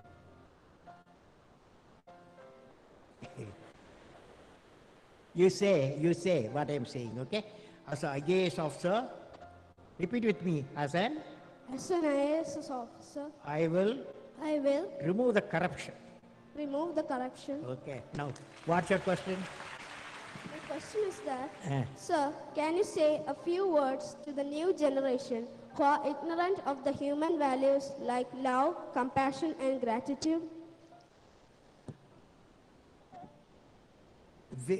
Can you say a few words on love, compassion, and gratitude? Okay. Now, love emanates from parents. That cannot be valued. No value. It may be millions of rupees also you cannot buy. It comes from parent, father, mother. Okay. That's why today you took a oath. What is the oath you took? I will make my mother happy. You are taken. So that's why your gratitude, because of the love. Compassion we have to have. Today I saw when I was traveling, a father, mother, two physically challenged children, they cannot talk to each other. But when they entered the aircraft, the whole aircraft passenger, everyone was showing the love and affection, compassion to the two children who are physically challenged. That's compassion. Gratitude is the greatest quality every one of us having. For example, you look at the sun, look at the earth, billions and billions of years. Sun gives radiation, light and warmth to the earth. We live. At no time sun has asked earth to thank. At no time the solar system has asked the earth to thank because I am giving you light and warmth. That is, earth should have gratitude.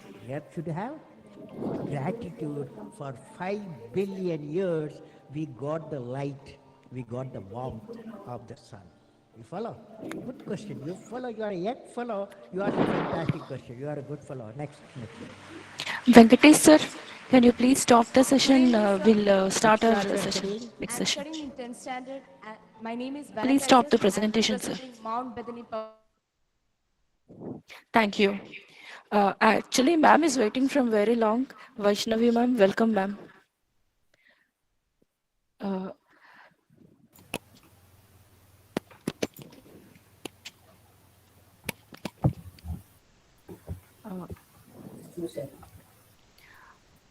Let us start our second session on power of right attitude being delivered by Ms. B. Vaishnavi. Before starting the session, let me give a brief introduction about ma'am. Ma'am have completed her MBA on self-management and crisis management. She is conducting motivational and inspirational sessions for students and staff of prestigious engineering colleges like MVGR, Seetham Engineering College, next State Bank, RTC and police staff as they're having their training colleges and schools in Vijayanagaram. Thank you for this introduction. Thank you for listening to the introduction. Ma'am, please continue with the session. Thank you so much. Good morning, everyone. Ma'am, good morning, ma'am. This is Dr. Padma, madam. Good morning, madam. Madam, Vaishnavi, madam. Yeah, very good morning, ma'am. Thank you so much, ma'am, for being with us. Myself, I'm Dr. Padma, ma'am, working as assistant professor in the Department of Electrical Engineering and one of the coordinator of the program. So thank you so much, ma'am, for being with us and for also accepting. So as I heard from Saraswati, ma'am, that you are a good speaker, and you will be doing the services to the society. So thank you so much for accepting and supporting us in this aspect, ma'am. So please carry on, ma'am. Please carry on. Thank you so much, ma'am. Let me add my PPT first.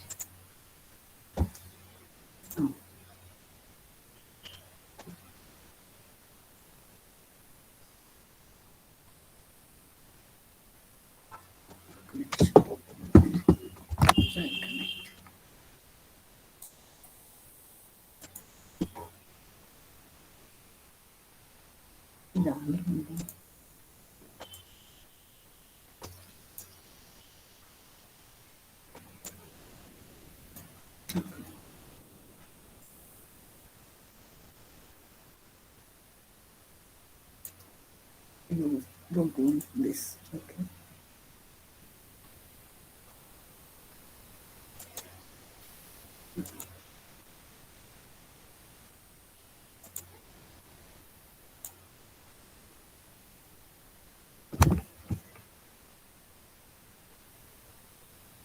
Okay, good morning everyone. Let's start our session today. So the topic is the power of right attitude, and the concept is so mastering self motivation and attitude and art of living. It's a nice topic you have chosen for all these sessions because in the present scenario of life in this 21st century, you want full slide? Hold. In the present scenario of life in this 21st century, it is very necessary for everyone to think about ourselves because mental illness is increasing day by day. So, in previous days, people mostly have physical illness, but today both are increasing day by day. Mental illness and as well as physical illness because we people are unable to cope with the situations because and self weaknesses, and we are unable to face the challenges in our life. So today the life became so uncertain. Why the life became so uncertain? Who is the reason? Who is the cause of our life? The complete responsible person is ourselves. No one is responsible for our life. We should know first thing that I am the only person who is responsible for my life because life is a choice. So either I have to select the correct way or the wrong way. It all depends upon me. We can't blame any other person that because of them this happened like this, because of this situation happened like this. No, the situations are external, but the capacity we have is from our inward. So today we are going to know about or discuss about the topic, the power of right attitude. So before starting the session, I would like to start with an example. You all may know about this example of an eagle. It is a very famous example. The eagle is the king of the birds. So generally, I'm going to compare this the eagle life with the human life. A eagle can live up to 70 years. Its lifespan is up to 70 years. And in this lifespan, it have to face so many challenges to live such a long life. Because when it reaches at the age of 40 years, it became old and its sharp beak become bent and its talons also become bent. It can't prey anything for the food, and its heavy feathers stick to its chest, which makes it difficult to fly. So there is only two choices left with the bird. left with the eagle is either to die or to go with a very painful process of change. So the eagle chooses the second one, that it changes itself. So how it changes itself? So the eagle flies to the top of the mountain onto its nest, and there it beats its beak to the rock and breaks it out.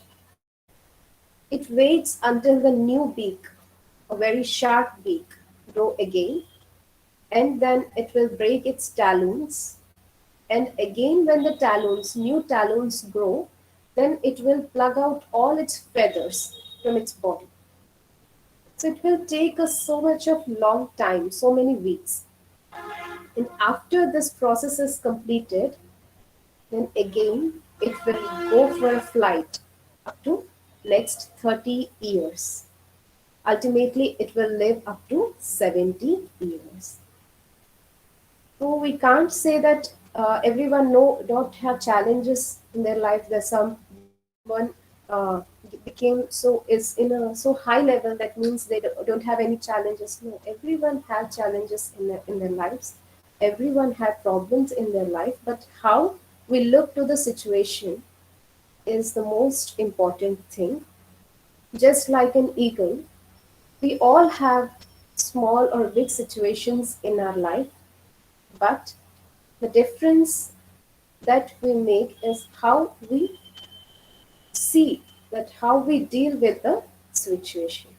In the same way as the eagle does, we also have to plug out all the negative energy, negative thoughts, negative feelings, negative emotions from our mind.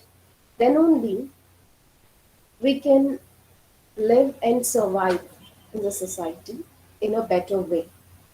Otherwise, everyone is living in the society, but the way we live, that differs. So to develop positive attitude, so it's a chain that we have to change.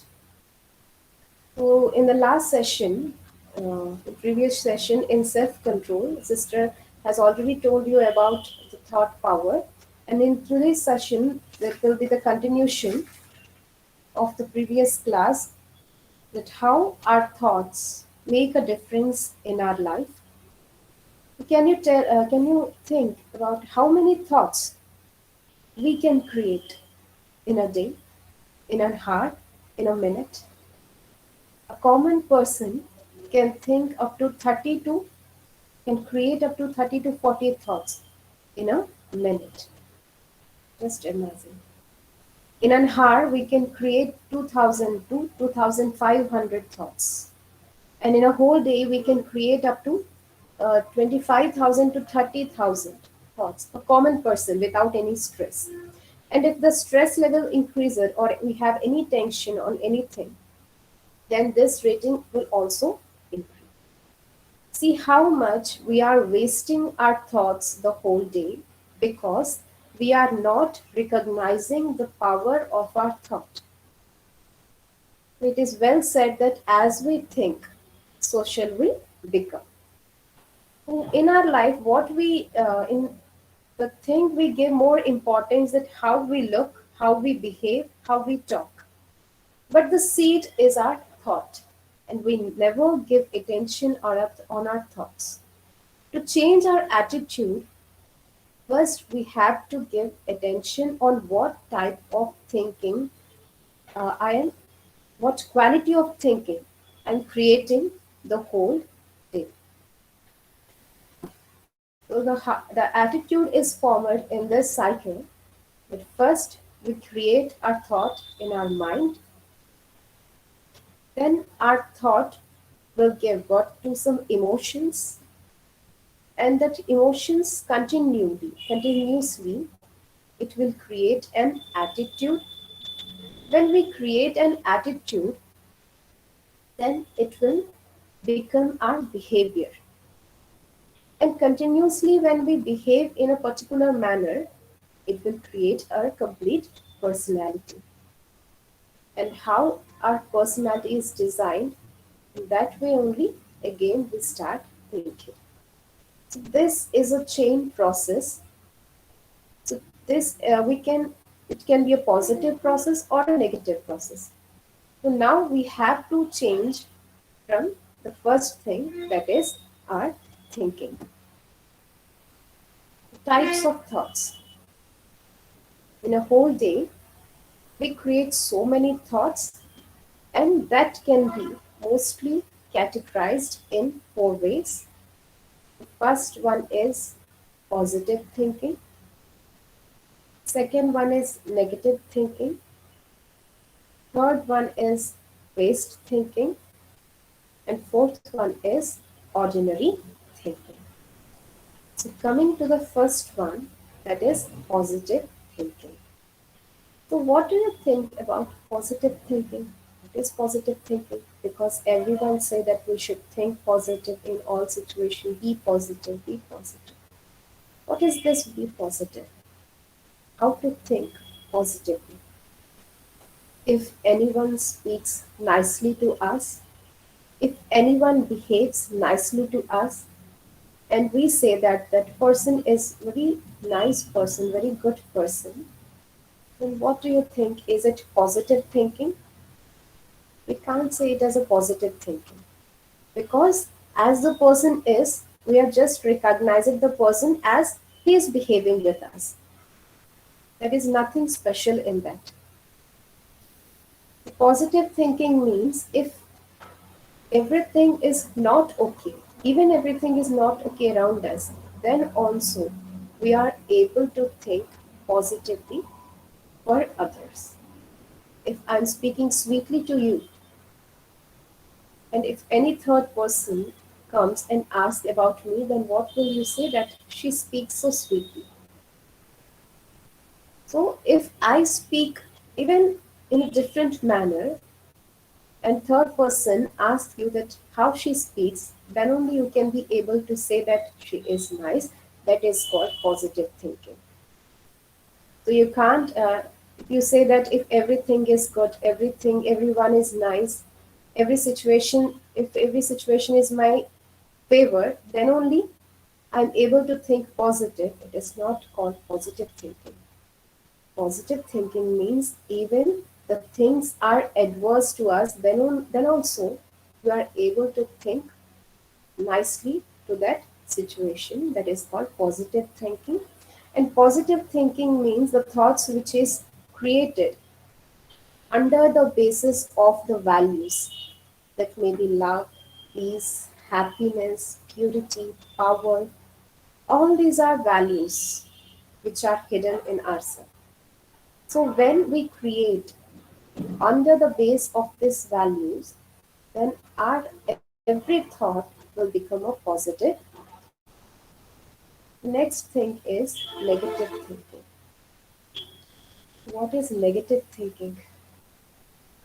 There are so many questions arise in our mind, like why this person is like this, why that person is like this. They should not behave like this. They should not do like this. So these type of questions don't have any answer. These questions don't have any answer, that why that person have done like this with me. And even if they have answers, those answers are not satisfactory. So we should not always ask questions that why, how. These are negative thoughts. So whatever the other person doing is their karma, is their action. So I should not have impact of the other person on me. The thoughts that are created under hatred, fear, insecurity, anger, sadness, or jealousy. So under these, the base of these thoughts are called negative thoughts that we create for ourselves or others or for a situation. It is called negative thinking. And when we think negatively, then automatically see we become very weighted. Our mind became very weighted and we feel just like we are getting headache, because our energy is continuously decreasing because of our negative thoughts. Then the third one is waste thinking. So the waste thinking, the name itself is telling that it's waste. Whenever we get time, leisure time, if any mobile is not with us, we are just sitting alone in a room, then what we will do? We will start thinking. Thinking of what? Either we think about previous, past, or we will think about future. So past is called history, or it's called dead. Or future, it's called mystery, or it's not yet born. So we generally live in past or future, but we are not experiencing the happiness of the present life. So present life means it's a gift. So the name itself is saying that it's a present. Present means it's a gift of God. Life is a gift of God, and the present time is a gift. So we have to enjoy the present time rather than thinking about the past or future.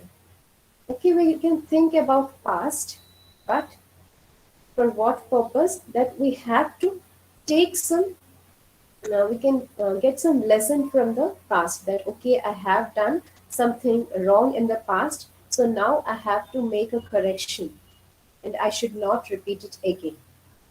So in that way, we can think about past, or we can think about future.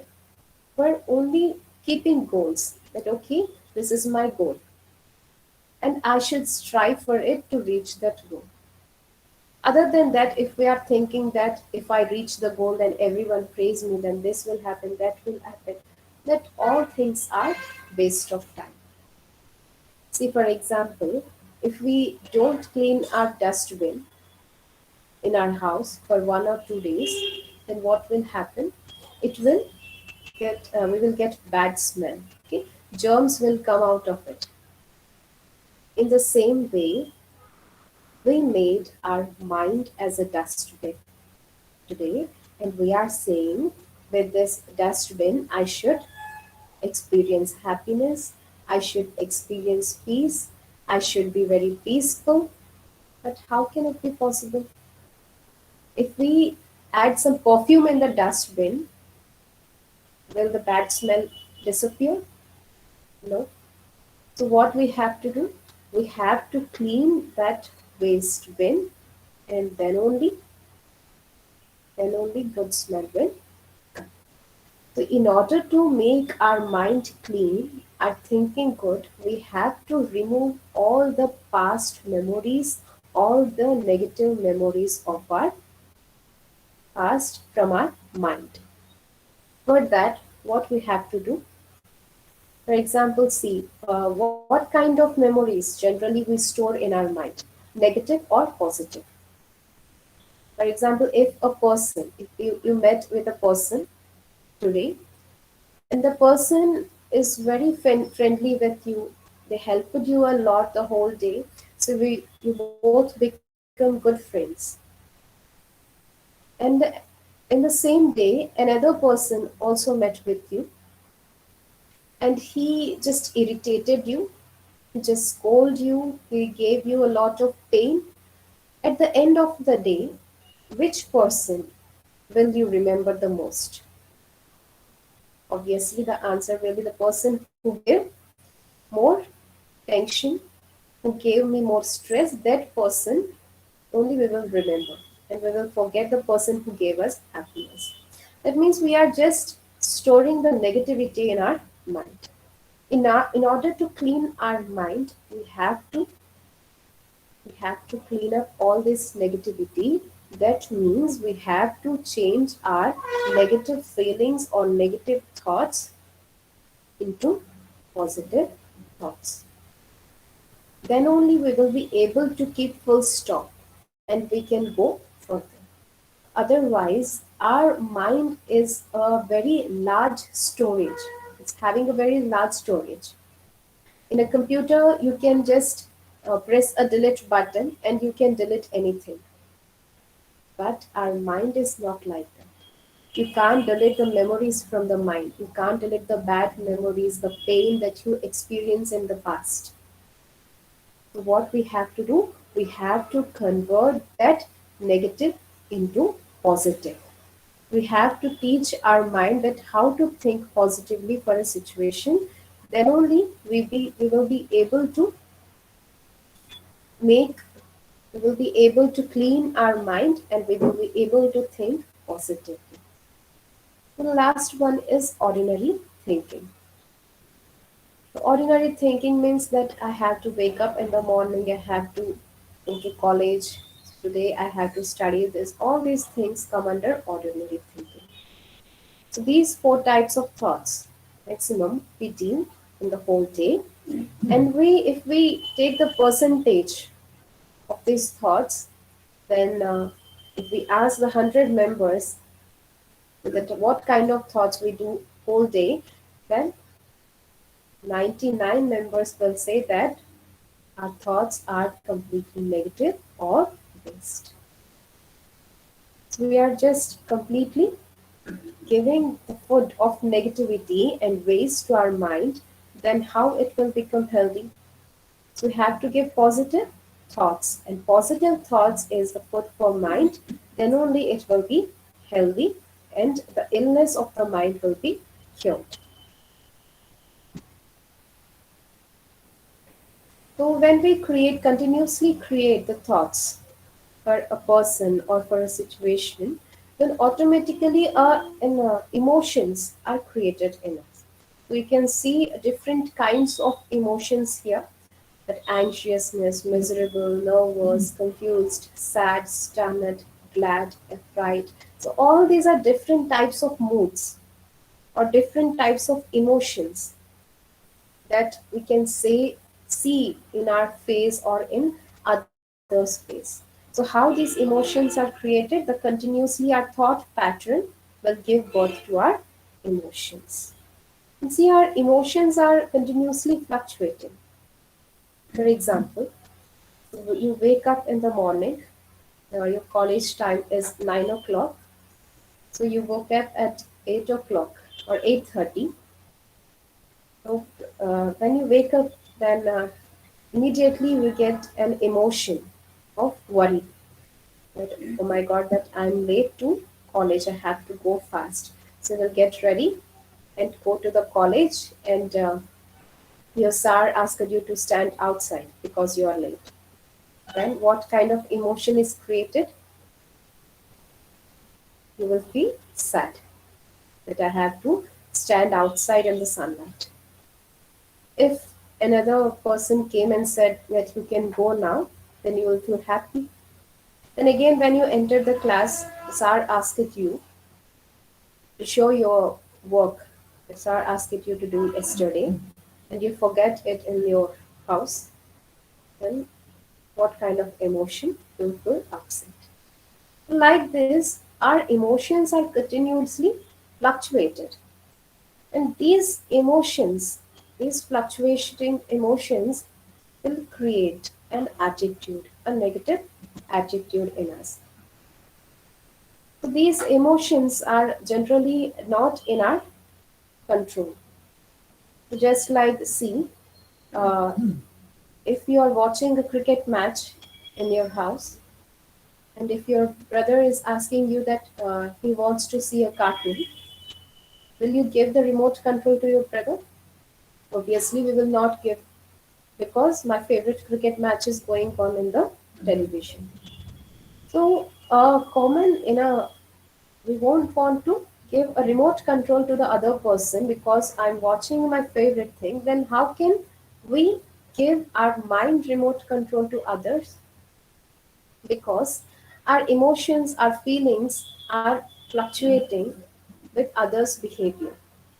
If the other person is getting angry, then we also get anger. If the other person is speaking nicely with us, then we will also speak nicely with them. If other person is feeling sad in that environment, we will also feel sad. So we are completely giving our remote control to the other person. That means we are completely dependent Our mind is completely dependent on others. We feel that we are independent. We feel that we are in freedom, but no. Actually, we are not experiencing freedom in our life.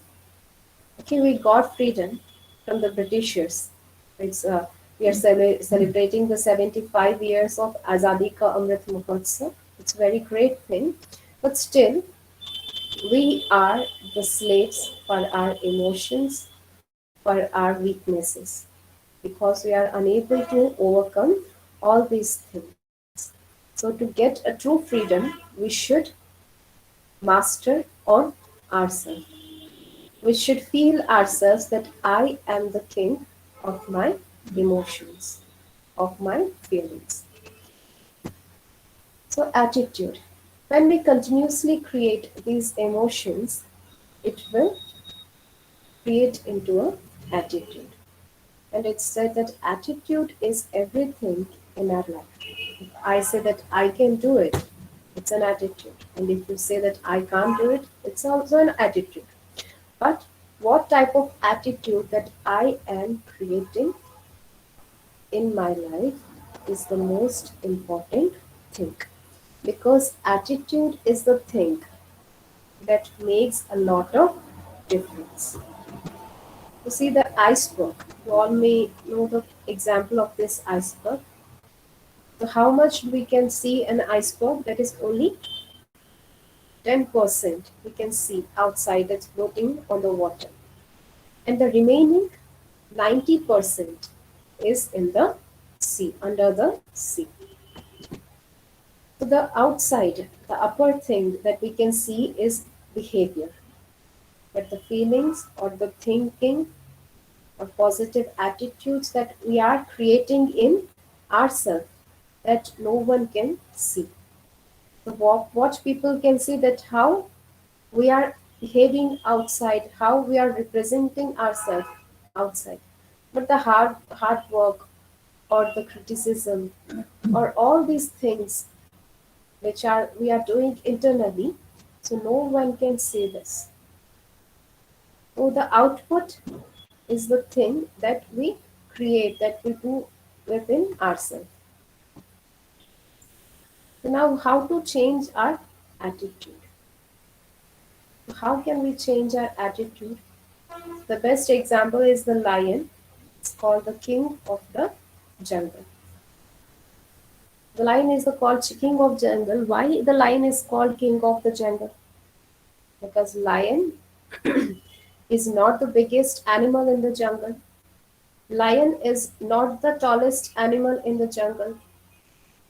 Lion is not the heaviest animal or not the cleverest animal in the jungle, even though the lion is called the king of the jungle. So how it became? Because of its attitude.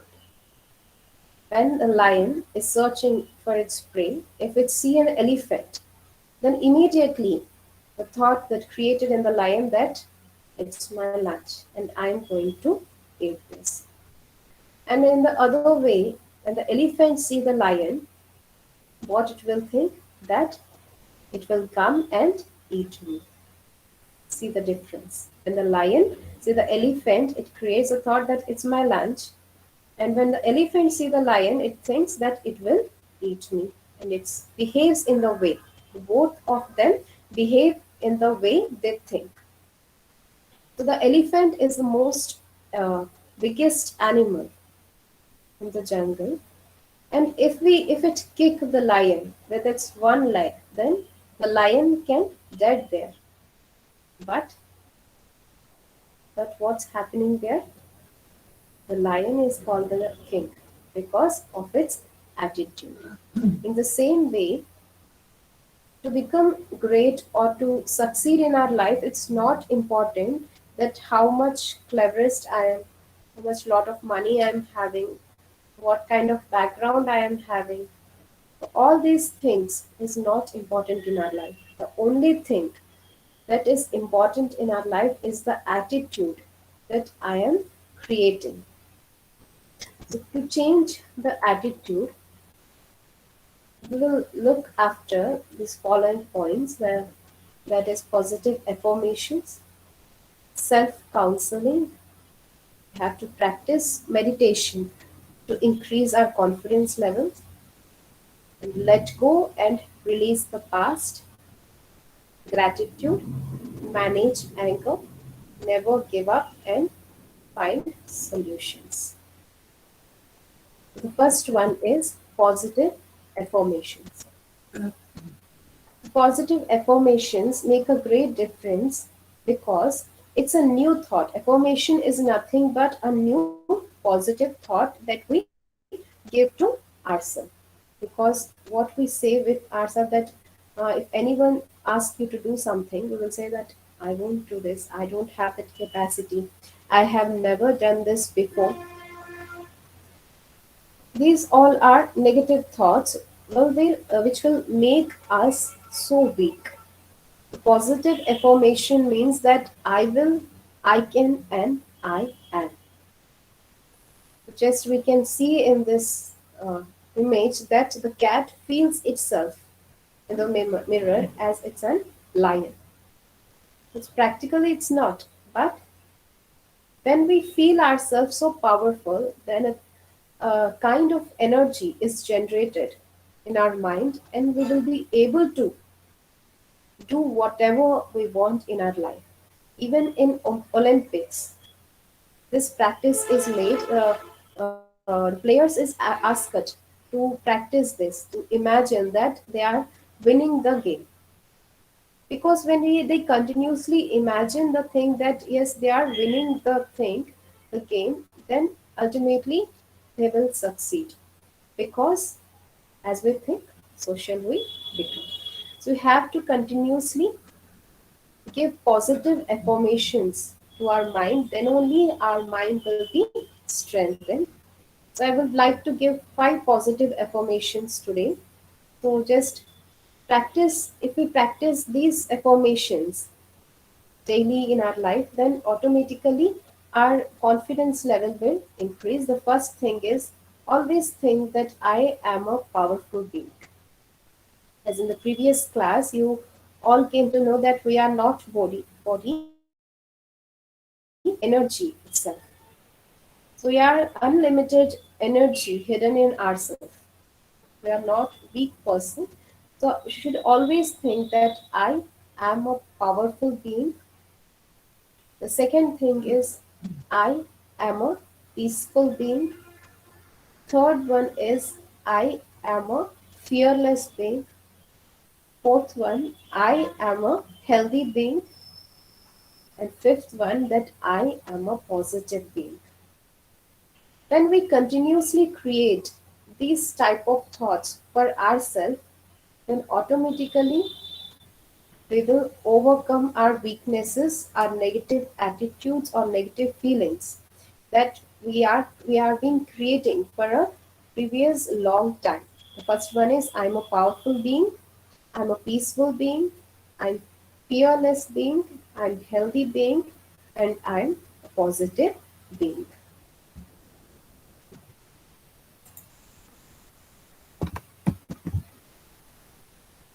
And the next one is we have to improve our self image. So the power of positive self talk, it creates a great matter in our life because generally we think, we speak to ourselves so negatively. The person with whom we speak the whole time is ourselves. The whole day we speak with ourselves that why you have done like this, I should not do like this, you do like this, you don't do like this. We talk to ourselves like this. That is called self-talk. So this self-talk programs our subconscious mind all the time.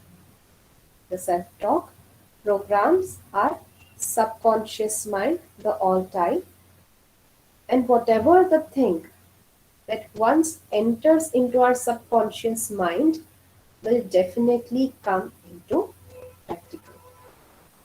It is often said if you ask a mountain to move from its place with all your thought power, then the mountain will also move.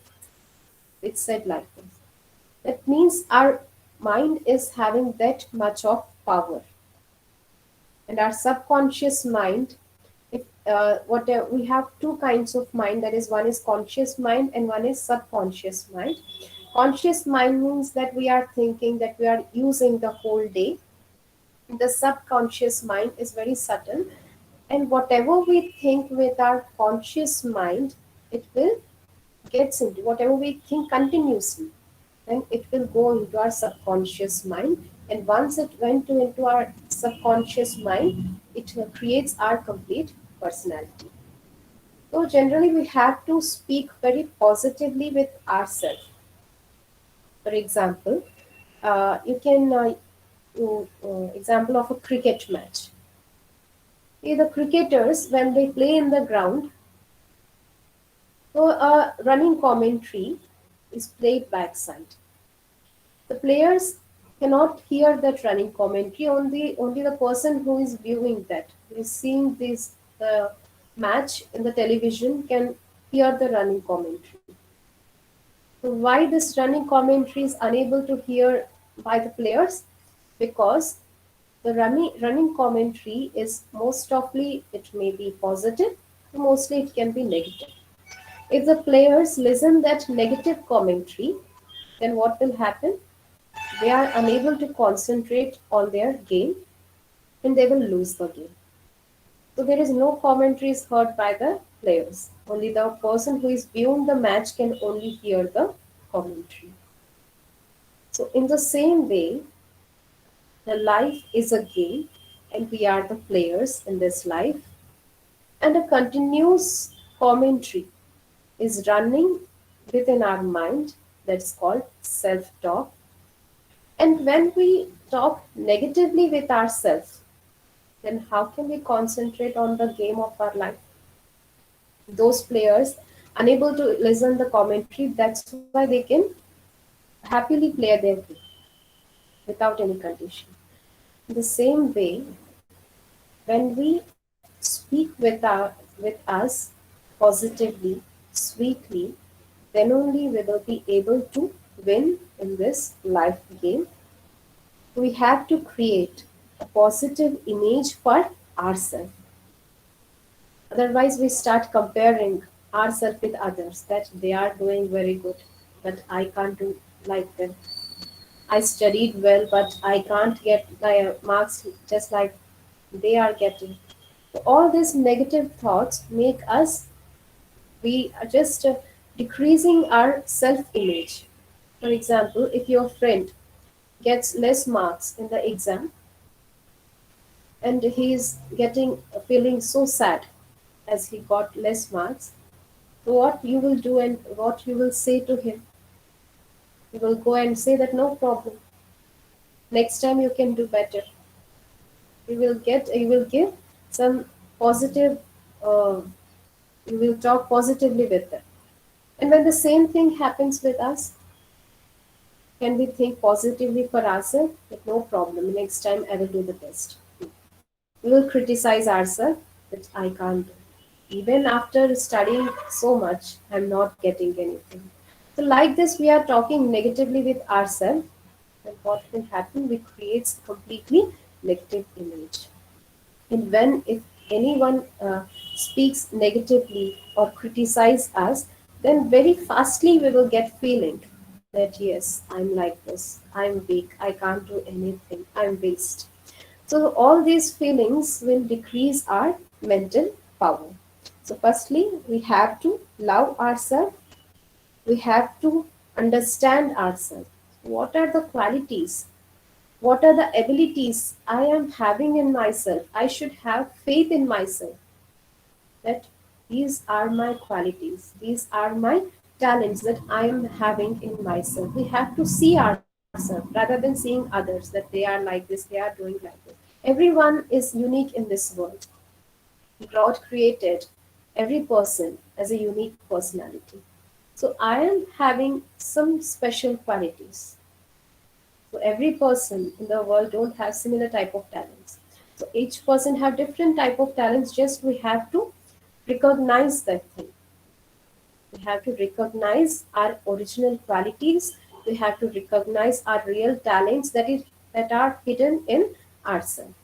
So we have to love ourselves, we have to understand ourselves, and don't think what others think about. Generally, mostly, what we all do that we mostly think that what others will think about me if I do like this, what other think about me if I wear like this. You don't think about others. So I have to think, just give value to your thoughts. That what I am thinking, just check it out that what I am thinking is right or wrong. That is the most important thing. If you are right, then no need to think about others, whatever others say, that doesn't matter. If you are wrong, then we should take others. Yes, if they are saying that you're wrong, then first we have to check that are they saying true, that I'm wrong or right. When we check ourselves, then our mind, our brain will, our intellect will give you answer. Yes, you are yes or right or wrong. Then accordingly, we can perform the action. So think about yourself and create a positive image of ourselves. Then only we can move forward in our life. The next thing is meditation. Practicing meditation is very important in our life to change our mind, because in meditation we spend our time with ourselves, because in the whole day in this busy life we don't have time for ourselves. We just waste our time either in waste negative talks, gossips, or in internet, or unnecessary browsing. So we are just wasting our time in external things because we are having fear to see inward. We can't sit quietly even for a minute. Our mind just runs away here and there. So meditation is a process to heal ourselves. Just like meditation, so it's like medicine. So what the work of medicine? A medicine heals the body, and meditation heals the mind. So there is no medicine in the world to heal the mind. You can't go to any psychiatrist. Even psychiatrist will give sleeping pills that make your mind sleep. No one can motivate your mind. You have to motivate yourself. So meditation is the process to heal yourself, because the soul is the battery of this body. If the energy is completely decreasing by my negative thoughts, then how will I work perfectly the whole day? Just like we charge our mobile, whenever it get discharged, wherever if you find any charging point, then immediately you will take out your mobile and pin it for charging, because you have attention on that I have work with, I have to use this. In the same way, our mind is also depleted, or our charging is also discharged because of our behavior, because of our negative thoughts, but we are not keeping it charged. We are just leave it. What will happen at evening? Complete battery will be discharged. And again the next morning, we think we are charged, but no. Just our body organs get rest, but our mind doesn't take any rest. Even it thinks in sleep also. That's why they are called dreams. So our mind don't have rest. The only way to heal the mind or give rest to the mind is meditation. So meditation means connecting the soul to the supreme power. Soul means source of unique light. As you have listened in the previous class, that this soul is the living energy that resides in between these eyebrows, in between the forehead. It's just like a point of light, and this is our original identity. The word I, we generally use the word I in the whole day, and mine. So the I resembles that I am the soul, the energy in this body. This is my body. I am not the body, this is my body. I am the soul. So, what kind of soul I am? What kind of energy I am? I'm a powerful energy. I'm a peaceful energy. I'm a loveful energy. I'm a powerful energy. So, when I am filled all with these energies, then there is no need to ask from any other person. Generally, we all we all are in search of this peace, happiness, love from the external things. That this person should give me happiness. This person should keep me happy. I should get peace from this place. But nothing in this external world can fulfill our internal needs, because the thirst of happiness, the thirst of peace is unlimited, and uh, we can't complete or fulfill it with the external things of the thirst. The soul is called source of unique light, and when this soul is connected to the God, God means generator of divinity. God is above all the religions. He is not born to any religion. God means the generator of divinity, the supreme energy. When we feel ourselves that I am the source of unique light, and God is also a point of light, then only we can get power from the God. Just for 1 minute, let us experience this meditation. Just sit back, make yourself calm.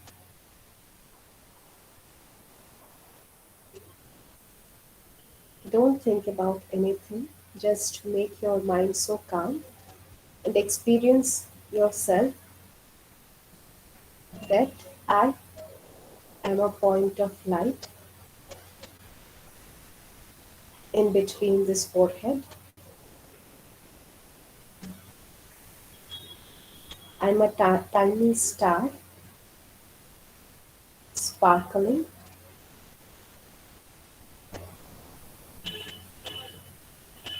in the forehead. I'm a point of light.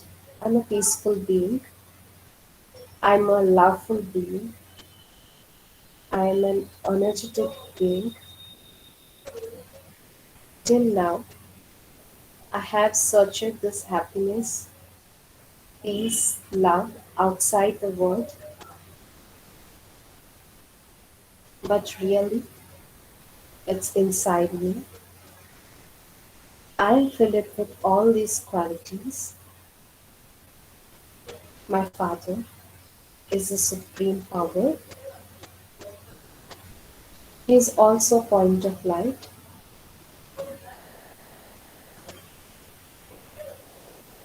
God, the generator of divinity, the divine light, point of light. I am in front of God. So I'm experiencing the positive energy, the rays of peace, happiness, and love in the supreme power. All the values are being filled in me.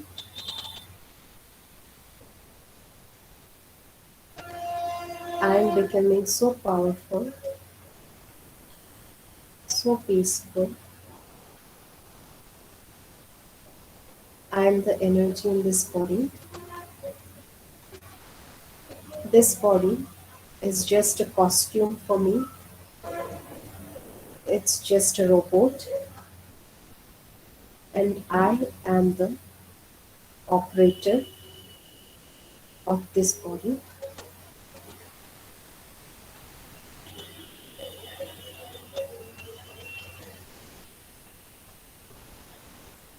Just create these type of positive thoughts daily, then automatically the injury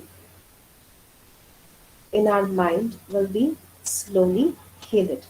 So we should practice this meditation even for a minute, even though we are so busy. Everyone can get, even in our house, we can get 1 minute of free time.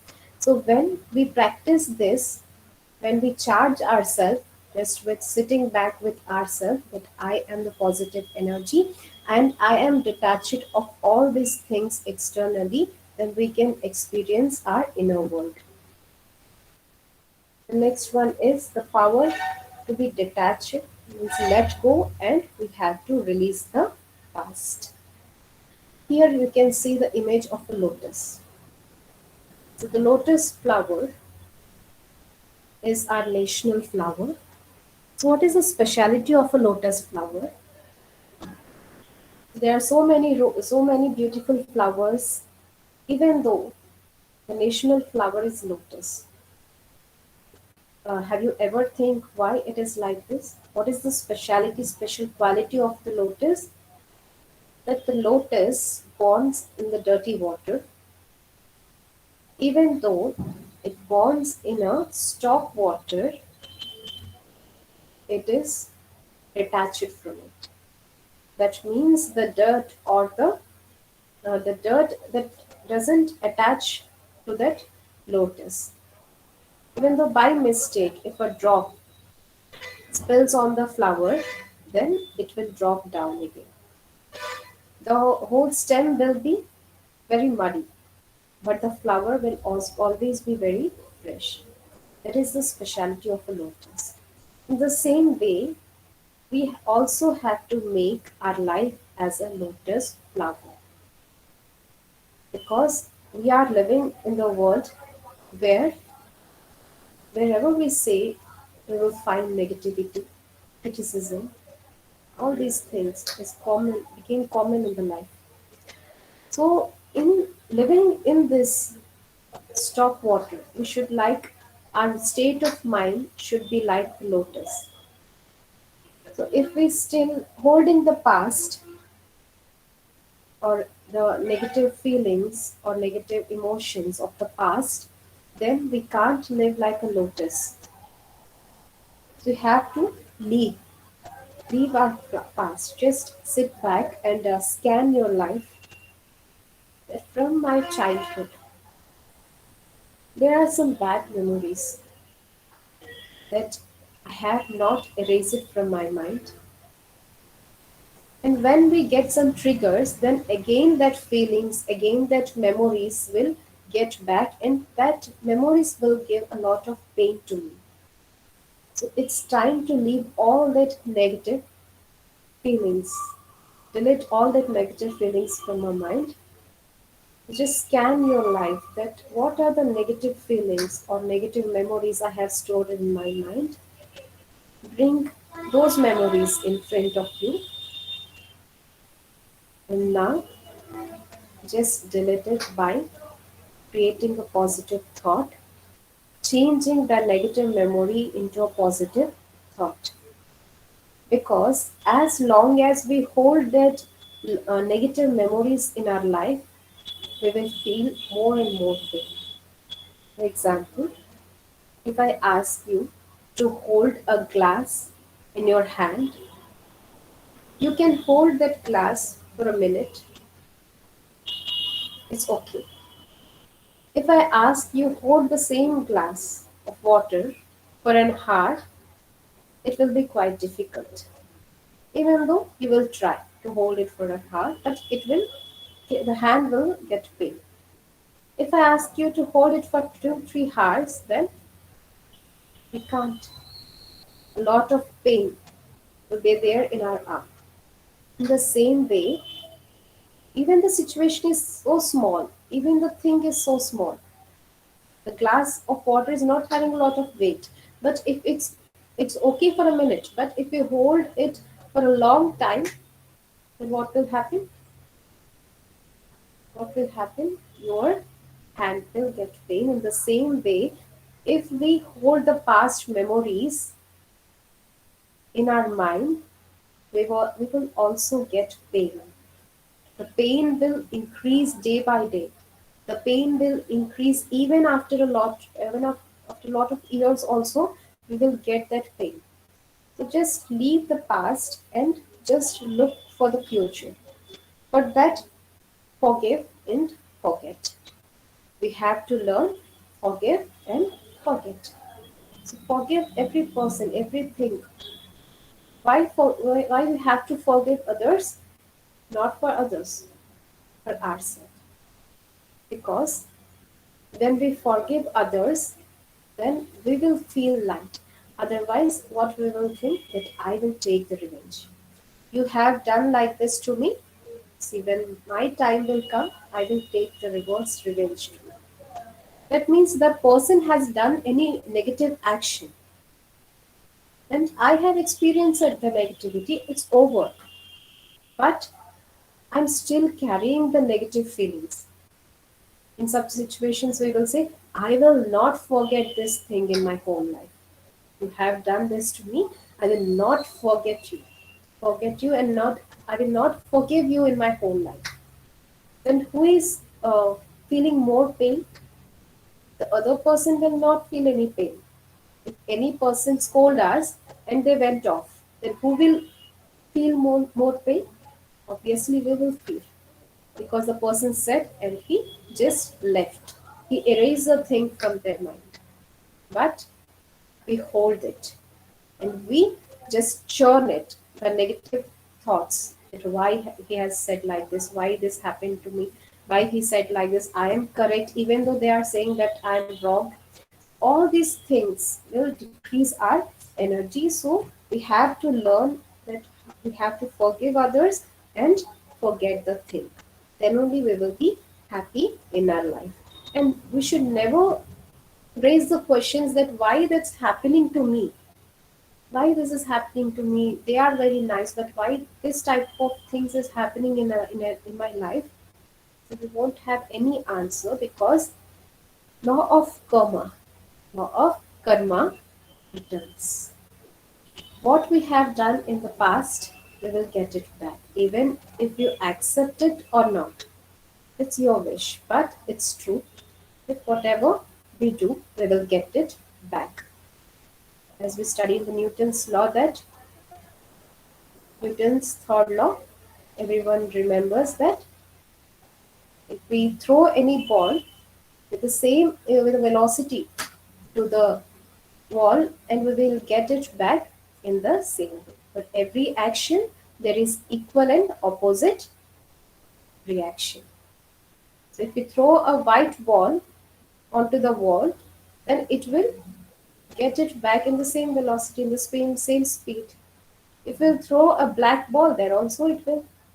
So in the same way, if we do a good karma, good action, then also it will return in the same way in our life.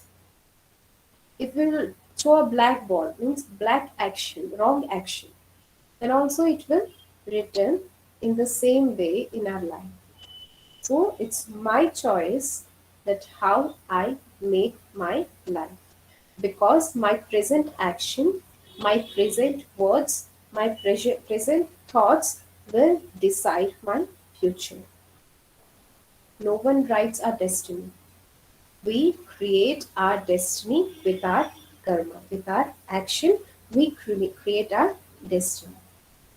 So when we make practice of meditation, then automatically our thoughts and our words will slowly get purified. Then there will be no need of attention on our actions. Because we generally keep attention that we should speak nicely, that we should behave nicely. So no need. If we give attention to our thoughts, that I should think rightly, then automatically right words will come from my mouth, right actions I will do in my life. Because from our childhood, everyone teaches us that we should speak nicely, we should behave nicely. But no one teaches us that we should think nicely. Because thought is the seed. If the seed is neither nice, then automatically it will give a good fruit. And if you just watering the fruits or just watering the leaves, there is no result. We can't get any result. We have to water the roots. In the same way, the roots are our thoughts. So we have to change our thoughts. For that, we should be detached. Just become a detached observer. When we go to a film and when we watch the movie, we just sit in a detached state. Even they are fighting, even they are shouting, we don't have any effect on ourselves. In the same way, in the world, we are all are just like actors. They are just acting for 2-3 hours. But our life this world is just like a big movie, and we all are actors. And everyone is playing their role in this world. You can't say that you can't judge or justify any other person that you should not do like this, you should be like this. You can't say because they are playing their role. And just by saying something to others, no one will listen. Even a small child will also not listen to us. If we are shouting in home and you will ask your brother that don't do noise, then what he will say? All the time you are shouting on others and you are telling me. So everyone wants proof in present life. What we have to do? We can't change any person. We have to change ourselves. The change starts from ourselves. When our mind itself is not listening to our words, then how others will listen to me? No one will be in my way. If any big rock came into your way, you say that move, it will not move. Then what we have to do? We just have to find another way. If we start breaking the rock, it will take a lot of energy, lot of time. Rather than that, if any situation comes in life, any person who became a problem in our life, we just have to find another solution rather than blaming others that you should not be like that, you should change. We have to change ourselves. And we should have an emotional independence. As I already said that if any person is behaving nicely to us, then we will also speak nicely to them. If anyone is speaking rudely to us, then we also speak rudely to others. So that is not called emotional independence. But we are completely dependent on the others. That how they do, I will also do like that. We will sit it for that. Generally, everyone in this present generation, what everyone say that tit for tat. They done like this, so I will do like this. But no. If they are doing like that, that's their karma, that's their action, and a negative action will always get a negative result, and a positive action will always get a positive result. We should be emotionally independent. Next, the art of applying full stop. We should. It's also an art that we should apply full stop in every situation of our life. If we just don't, if we put comma or question mark or exclamatory mark, then the sentence will continue. In the same way, whatever comes in our life, we just okay, it's over, then it's okay. If we just pulling it that why they done, why this should be like that, this should not be like this. So when we make questions, it becomes a very big problem for us. So we just have to keep a full stop. Okay, it's over, then over. Don't hold it in your mind. Just leave, just let it go. When we practice that let it go in every situation, then we will just be independent. We will just, our mind just fly like a bird. That lightness we can experience in our life when we apply full stop in every situation of our life. Next one is gratitude. So gratitude means thankfulness. For what things we should be thankful? We should appreciate for everything we have in our life. Appreciate everything. But what we generally do, we generally have an habit of complaining. This is like this. This is not nice. That is not nice. Mother just she cooked very uh, with a lot of love for you, for your favorite dish, and a pinch of salt is less in that food. How you will react? What should be our reaction that time? We never see the love in that. We only see the taste in that. So we should be gratitude. We should express our gratitudeness. We should thankful for whatever we are having in our life. We should be satisfied because satisfaction is most important in the life. If we don't have satisfaction in our life, in small things, we will be not satisfied in big things also.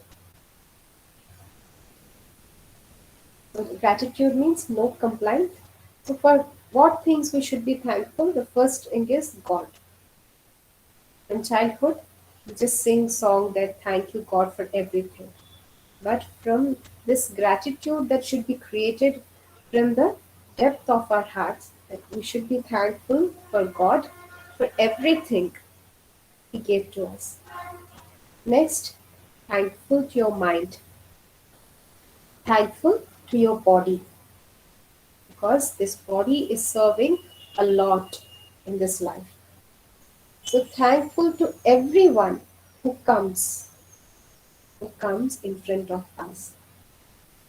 Thankful to the nature, Prakriti, which is serving, restlessly serving us. So thankful to God, thankful to your mind, thankful to your body, thankful to everyone who comes in contact with you, and thankful to the nature.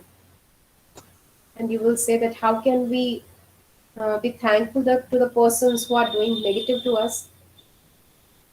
So then also we should be thankful to others because they are the certain people who pull us back. They are making us learn how to be tolerant.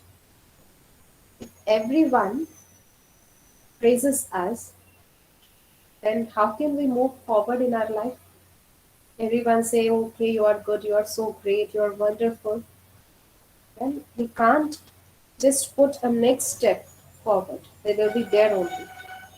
So if anyone is pulling me back or bringing hurdles in my life, you should be thankful because he's helping you to jump out.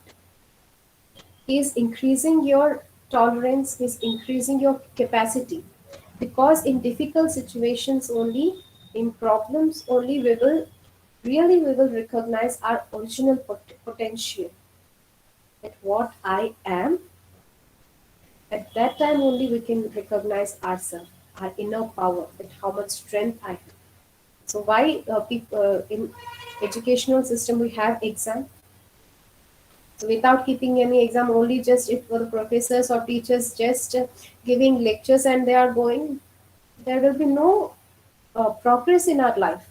Exam means it will uh, tell us that what potential I have developed in my life. In the same way, the situations or the problems that are created in our life they are just like exams to pass us or to make us to next take us to the next level. When we face the situations, then only we will grow in our life. So we should not create hatred or bad feeling for the persons who are creating obstacles in our life. We should be thankful to everything, for everything we have in our life. You can also do a practical experiment in your life. You can take a plant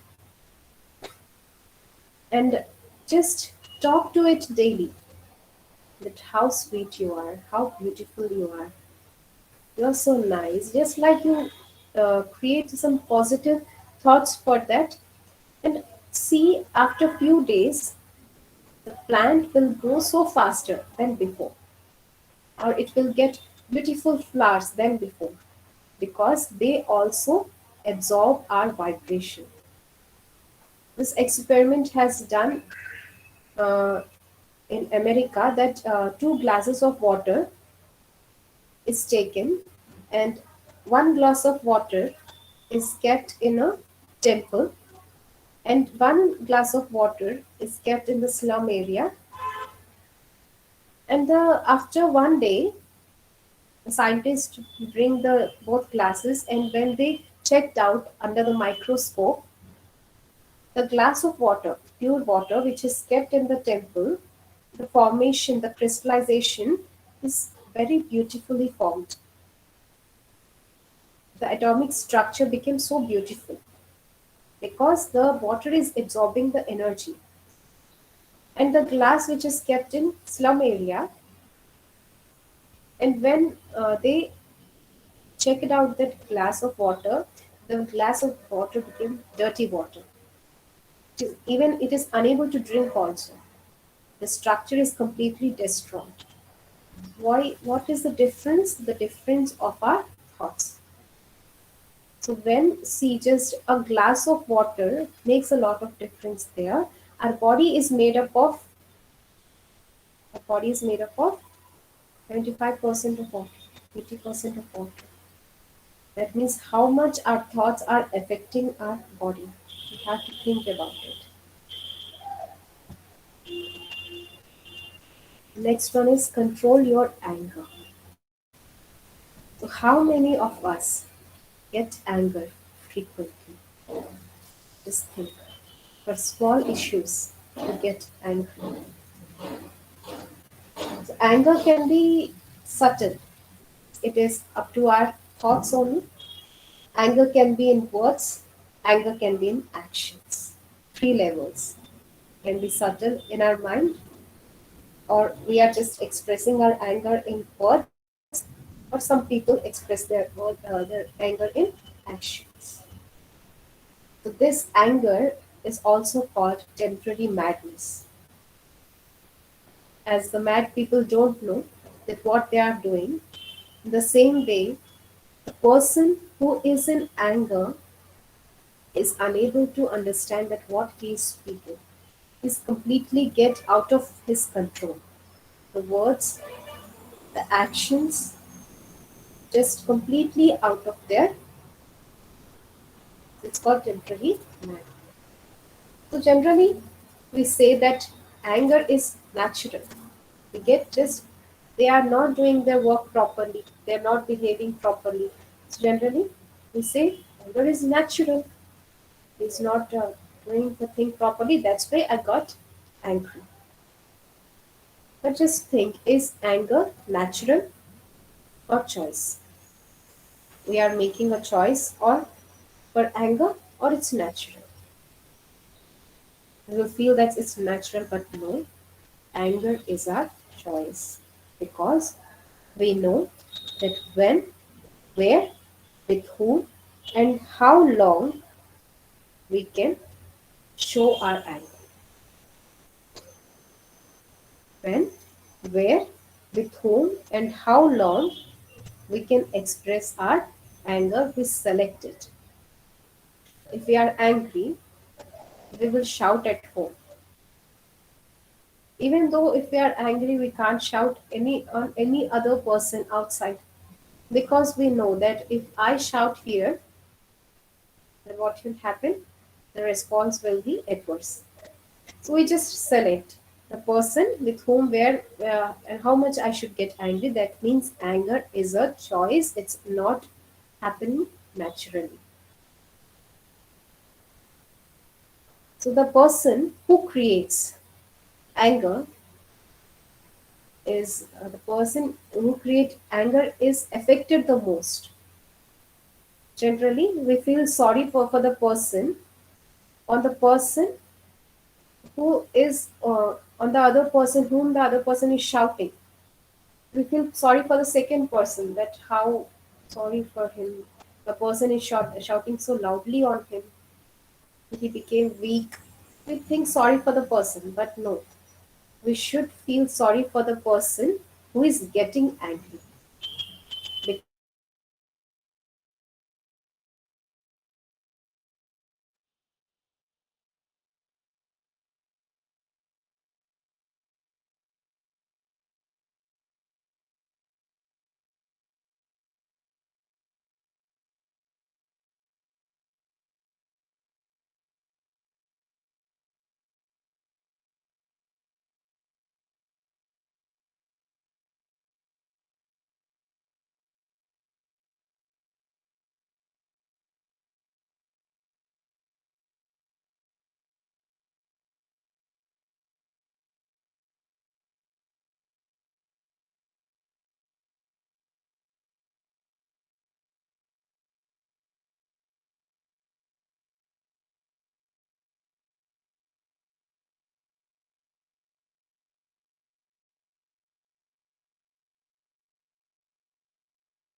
I think there's a network problem. Please be online.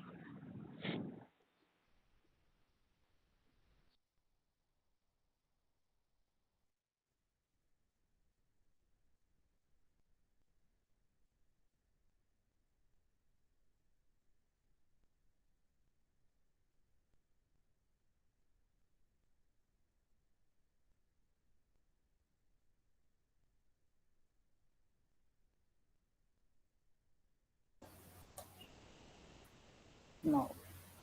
Okay. Is my voice audible? Yes, ma'am. I was narrating the story of Buddha. Um, that when the Buddha was sitting and meditating under the tree, a person came to him and started shouting on him without any reason. That you are just looking very good. Can't you go and work? Why you are begging and going to everyone's house? Just like something, he was just shouting. He started shouting and he continued it for half an hour. But there is no expression on Buddha's face. After half an hour, the person stopped and he asked Buddha that, are you unable to hear me, or your mind is, you have any mental problem? Then Buddha replied that if gives me any person gives us any bad thing or negative thing or waste thing, then what we will do? If we don't like this, like that, what we will do? We will return it back. That I don't want it. Then with whom it will be there? The person who is giving it. When a waste thing, even a simply a waste thing, we can't accept. We'll say I don't want it. Then why we are accepting the negative feelings or the negative emotions of others? If any person is giving anything wrong thing to us, we don't accept it. Any bad thing to us, we don't accept. But if any other person is giving negative comments, criticism, scolding us, then why should I accept it? When we not accept it, then automatically it will remain with the person who is giving it. So it is my choice that either to accept, take it or not.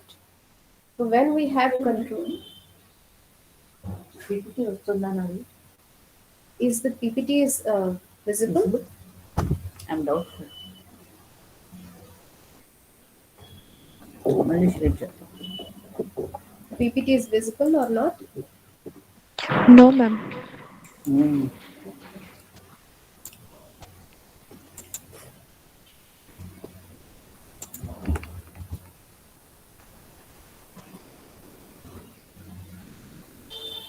Okay, now I think it's visible.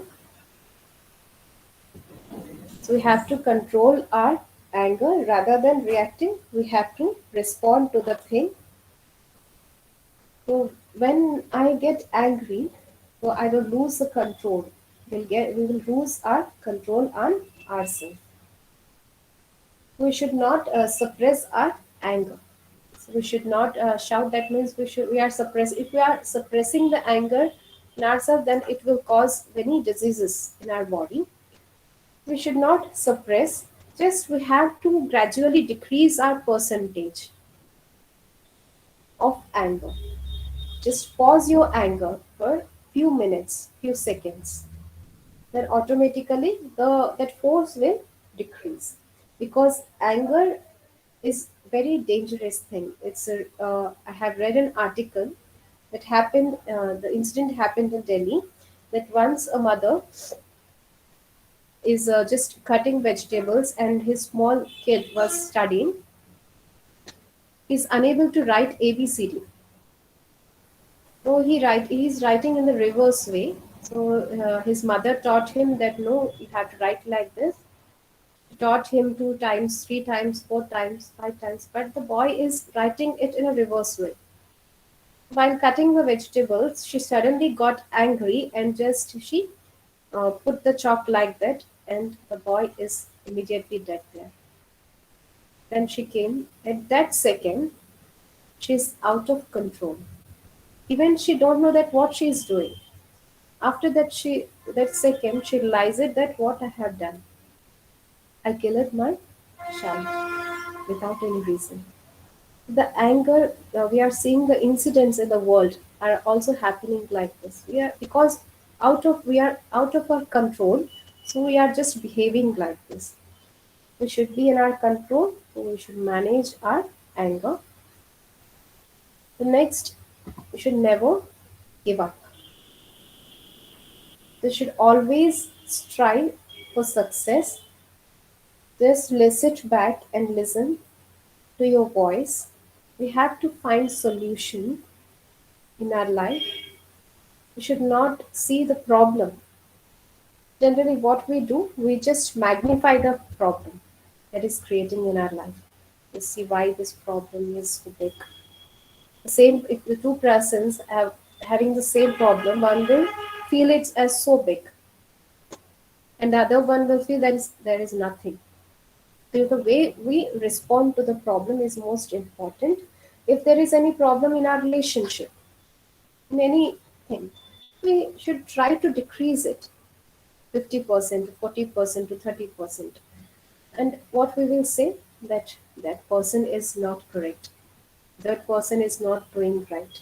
And without healing the problem, we are just increasing the problem. We are making it 50% to 60%. And we will say that I can't live this with this person. I can't tolerate this person anymore. So now we have to find solution, because problems are common in the life. If there are no problems, then there is no life. So life, everyone have problems in their life, but we have to find solution in our life. Here in the picture, we can see the example of Arunima Sinha, who is the first woman ampute to climb Mount Everest. I think everyone know her story. There's no need to narrate it again. So even though she lost her both of the legs, then also she didn't lose her hope in that adverse situations also. But today we are having anything. Nothing is lost in our life. But even though we have lost everything, because we are losing our hope on ourselves. That's why day by day the suicide attempts is increasing, mainly in youth, because the main reason is The power to cope, the power to tolerate, the power to uh, trust in ourselves is decreasing day by day. We have to find solution even in the adverse situations also. Even though her both legs are cut off, she thought that I should do something different. God has left me still here. That means I have to do something different. I have to do something great. So, with her willpower, she reached that stage. So, we don't have that much of problems in our life. We have to find solutions in our daily life to overcome the problems we face in our life. What are the benefits of the positive attitude? So, positive attitude helps us to achieve goals and success. It gives more happiness, more energy. It increases our inner power and ability to motivate yourself. And life smiles at you. It will not cry. It will smile at you. And people will love you. The people who are around you will start loving you. Because a person who is very cheerful, who is always happy, who have a positive mindset, then everyone will start loving you. So to be lovable by every person, we just have to make a positive attitude. To make this positive attitude, we have discussed many points that we should think positively. Then we should create a positive affirmations for ourselves. In that we have taken 5 positive affirmations that are that I'm a powerful being, peaceful being, fearless being, healthy being, and positive being. The second one is self-talk. So we have to speak so sweetly, so nicely with ourselves because our mind is just like a small kid. Just like a small kid, he will not sit even for a minute in a place. He will always playing, playing, playing. The same way our mind, even it doesn't sit for a second. It like to wander everywhere. So we have to make our mind just like a child, and we have to speak very sweetly and nicely and positively with it. Then only it will help us to achieve the great goals in our life. The third thing is most important is meditation. That is to charge ourselves. Just remove meditation is the process where we just remove the toxication that we feel it in our mind. In meditation, there are 3 steps. That is, first is affirmations, visualization, and manifestation. Affirmation means that we already talked about that positively we have to think positive for ourselves, and visualization, because visualization is a proven technique that when we visualize anything that it is happening like this, then in practical life also our mind have that much of power. Then in practical life also we can achieve it. So visualization and ultimately manifestation. This is the third 3 ways or 3 process for meditation. Next one is we should be detached, and we should learn how to keep full stop and let go the things. We have to forgive and forget others because everyone is doing their action, everyone is playing their role. Just we have to check out that how much nice role, how much hero role I am playing in my life. The next thing is gratitude. We should be thankful for whatever we are having in our life. We should not complain that I'm not having this, I'm not having that. We should be thankful for whatever we are having in our life. Next, we have to manage our anger. We should make our mind peaceful by just giving a positive thoughts to it. And next, we have to find solution rather than magnifying the problem. By this, we can change our attitude because we are changing our thoughts. Thank you very much for giving this beautiful opportunity for me. Thank you so much. If you have any questions, please ask.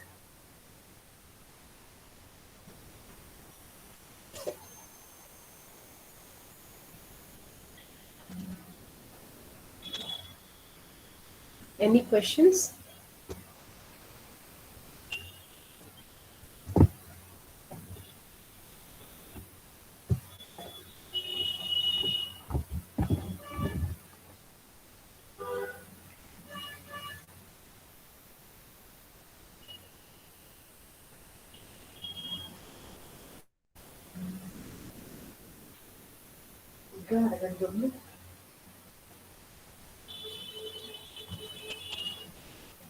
Any questions?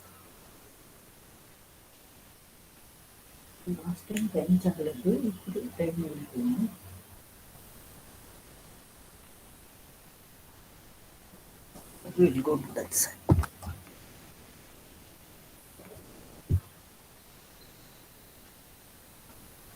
No questions? No questions means you have understood it completely or you have understood nothing. What I should think? It can't be like that. But okay.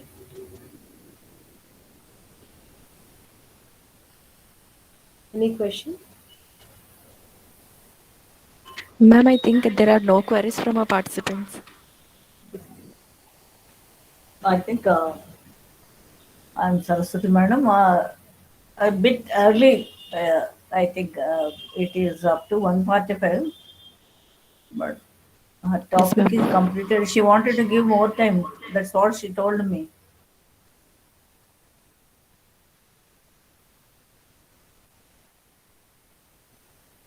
And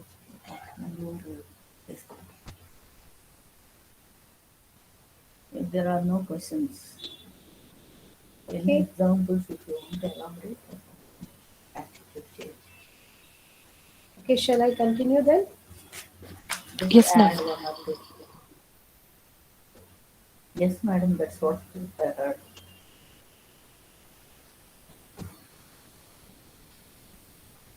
Okay, then we will practice meditation. Again, for just sit back because meditation is very important to change our attitude because we are listening so many classes, but we have to digest it also. For this digestion, just sit back in silence and I will make commentary. Just practices and visualize yourself in that way. Just sit straight and close your eyes.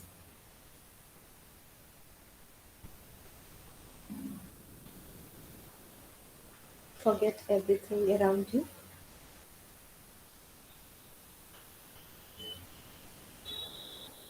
Experience yourself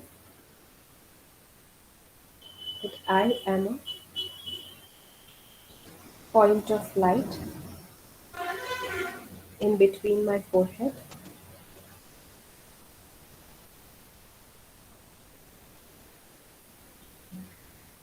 I'm just a star twinkling, a peaceful star, a loveful star, a happy star.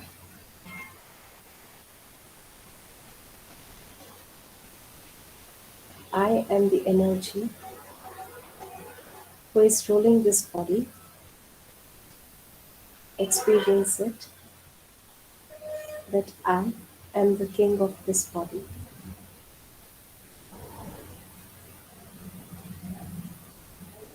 I can do whatever I want in my life.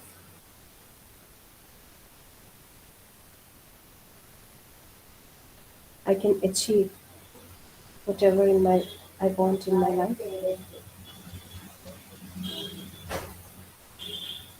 I am the powerful being. Just experience yourself so light. In front of you, there is God, who is also a point of light, the powerful energy, the generator of divinity.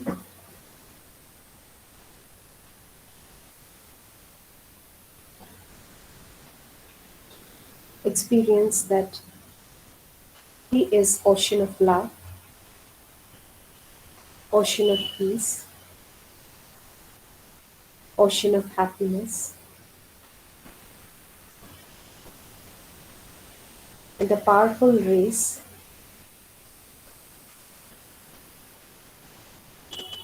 pure rays, are coming to me, and I'm absorbing all the purity, power, and happiness from the God.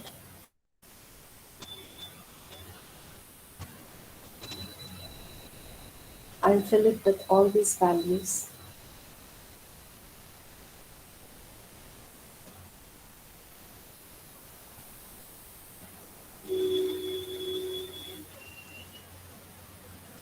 And the energy ruling this body.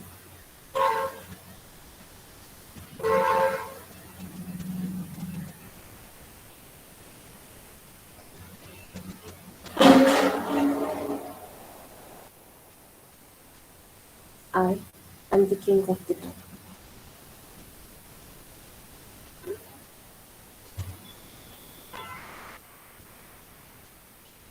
Thank you. As we previously discussed, that our original qualities are peace, love, happiness, purity, power, bliss, and knowledge. These all are our original qualities.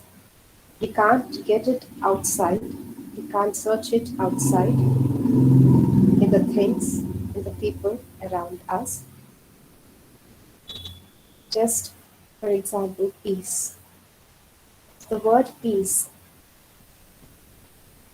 everyone is searching for this, that shanti, peace. Everyone needs peace in life, peace of mind. So, how can we get peace in our life? If we go to a temple and sit right there for 10 minutes, you will feel peaceful.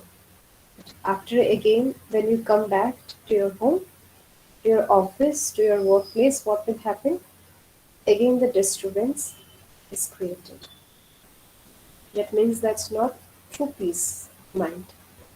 Only the area or the place or the vibrations there that helped you. But you didn't really experience the peace of mind.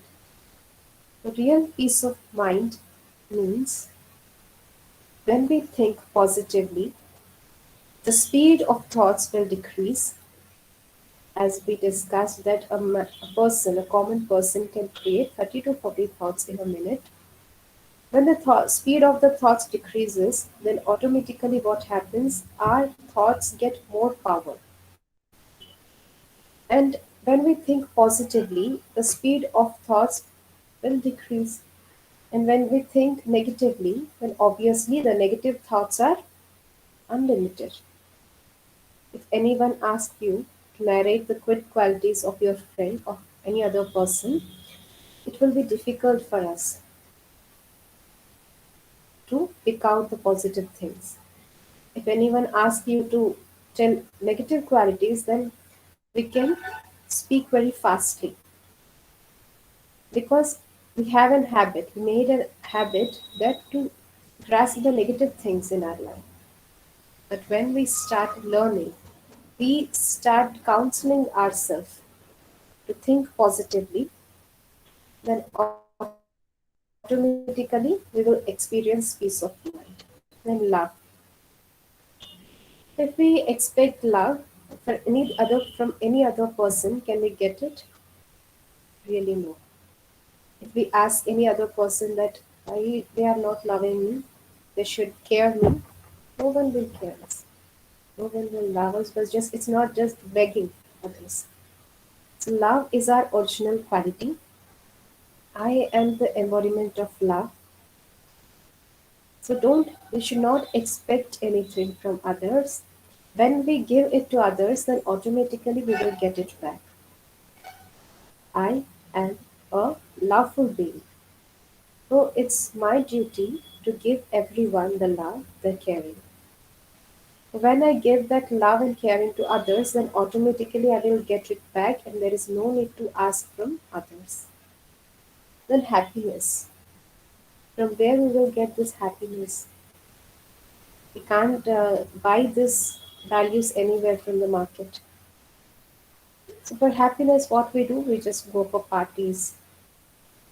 If we just go with outings with our friends, then we get happiness. We will enjoy, we'll say. It's correct, okay, you will get happiness. You will enjoy for that minute, for that few hours. But again, when you get back, again, if any situation happens, then the happiness completely disappears. These values are unconditional, but we made it a conditional in our life. Happiness is unlimited and unconditional. So when we think ourselves that I am the energy in this body, I am the energy, I am happy being, I am embodiment of this happiness, then automatically we will experience it within ourselves. So the outer things cannot give us happiness.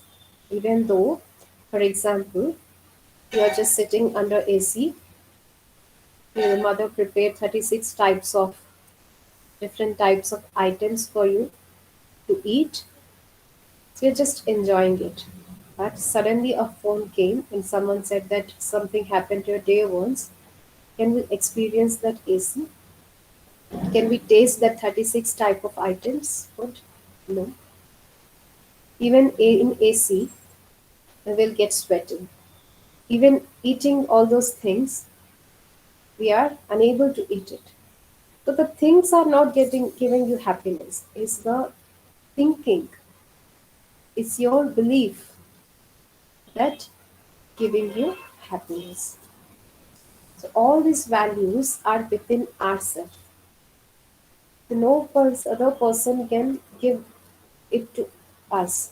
It's our original qualities, and only the energy, the supreme power, can fill us with all these values. So to change our life, we have to change our belief system.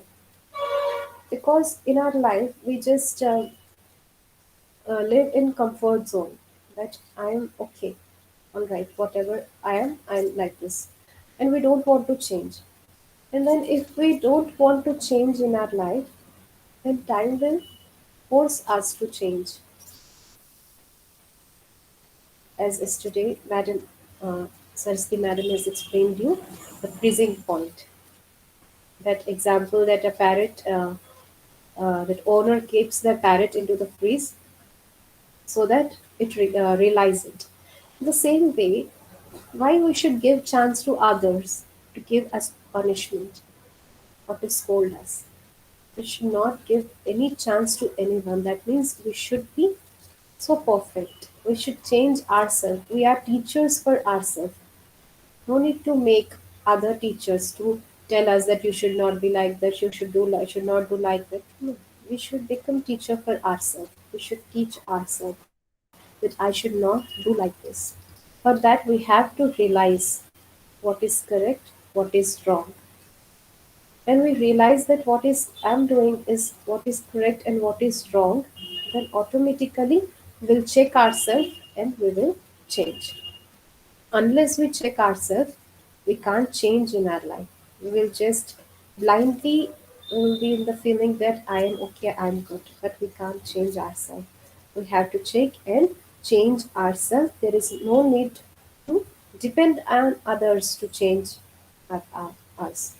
It's very important to change, create a positive attitude or right attitude. We have to make our thinking positive. We should be our own teacher to make our life in progress. Okay, thank you so much. Now I would like to conclude this here.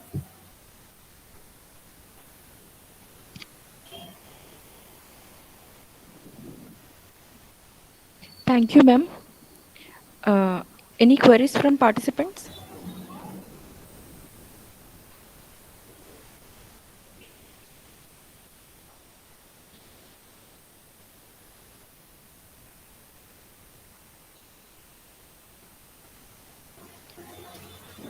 Ma'am, I think there are no questions.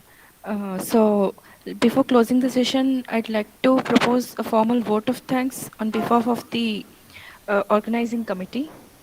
Thank you for sharing very valuable information about how to change attitude, self-counseling, gratitude, and the advantages of positive attitude. Thank you for explaining the 3 steps in meditation and also for making us practice for a few minutes. Thank you, ma'am. Thank you. Thank you, Monica. Then we are leaving. Yes, ma'am. Thank you, ma'am. Welcome. Dear participants, our next session will start at 3 p.m. Please be on time. Thank you.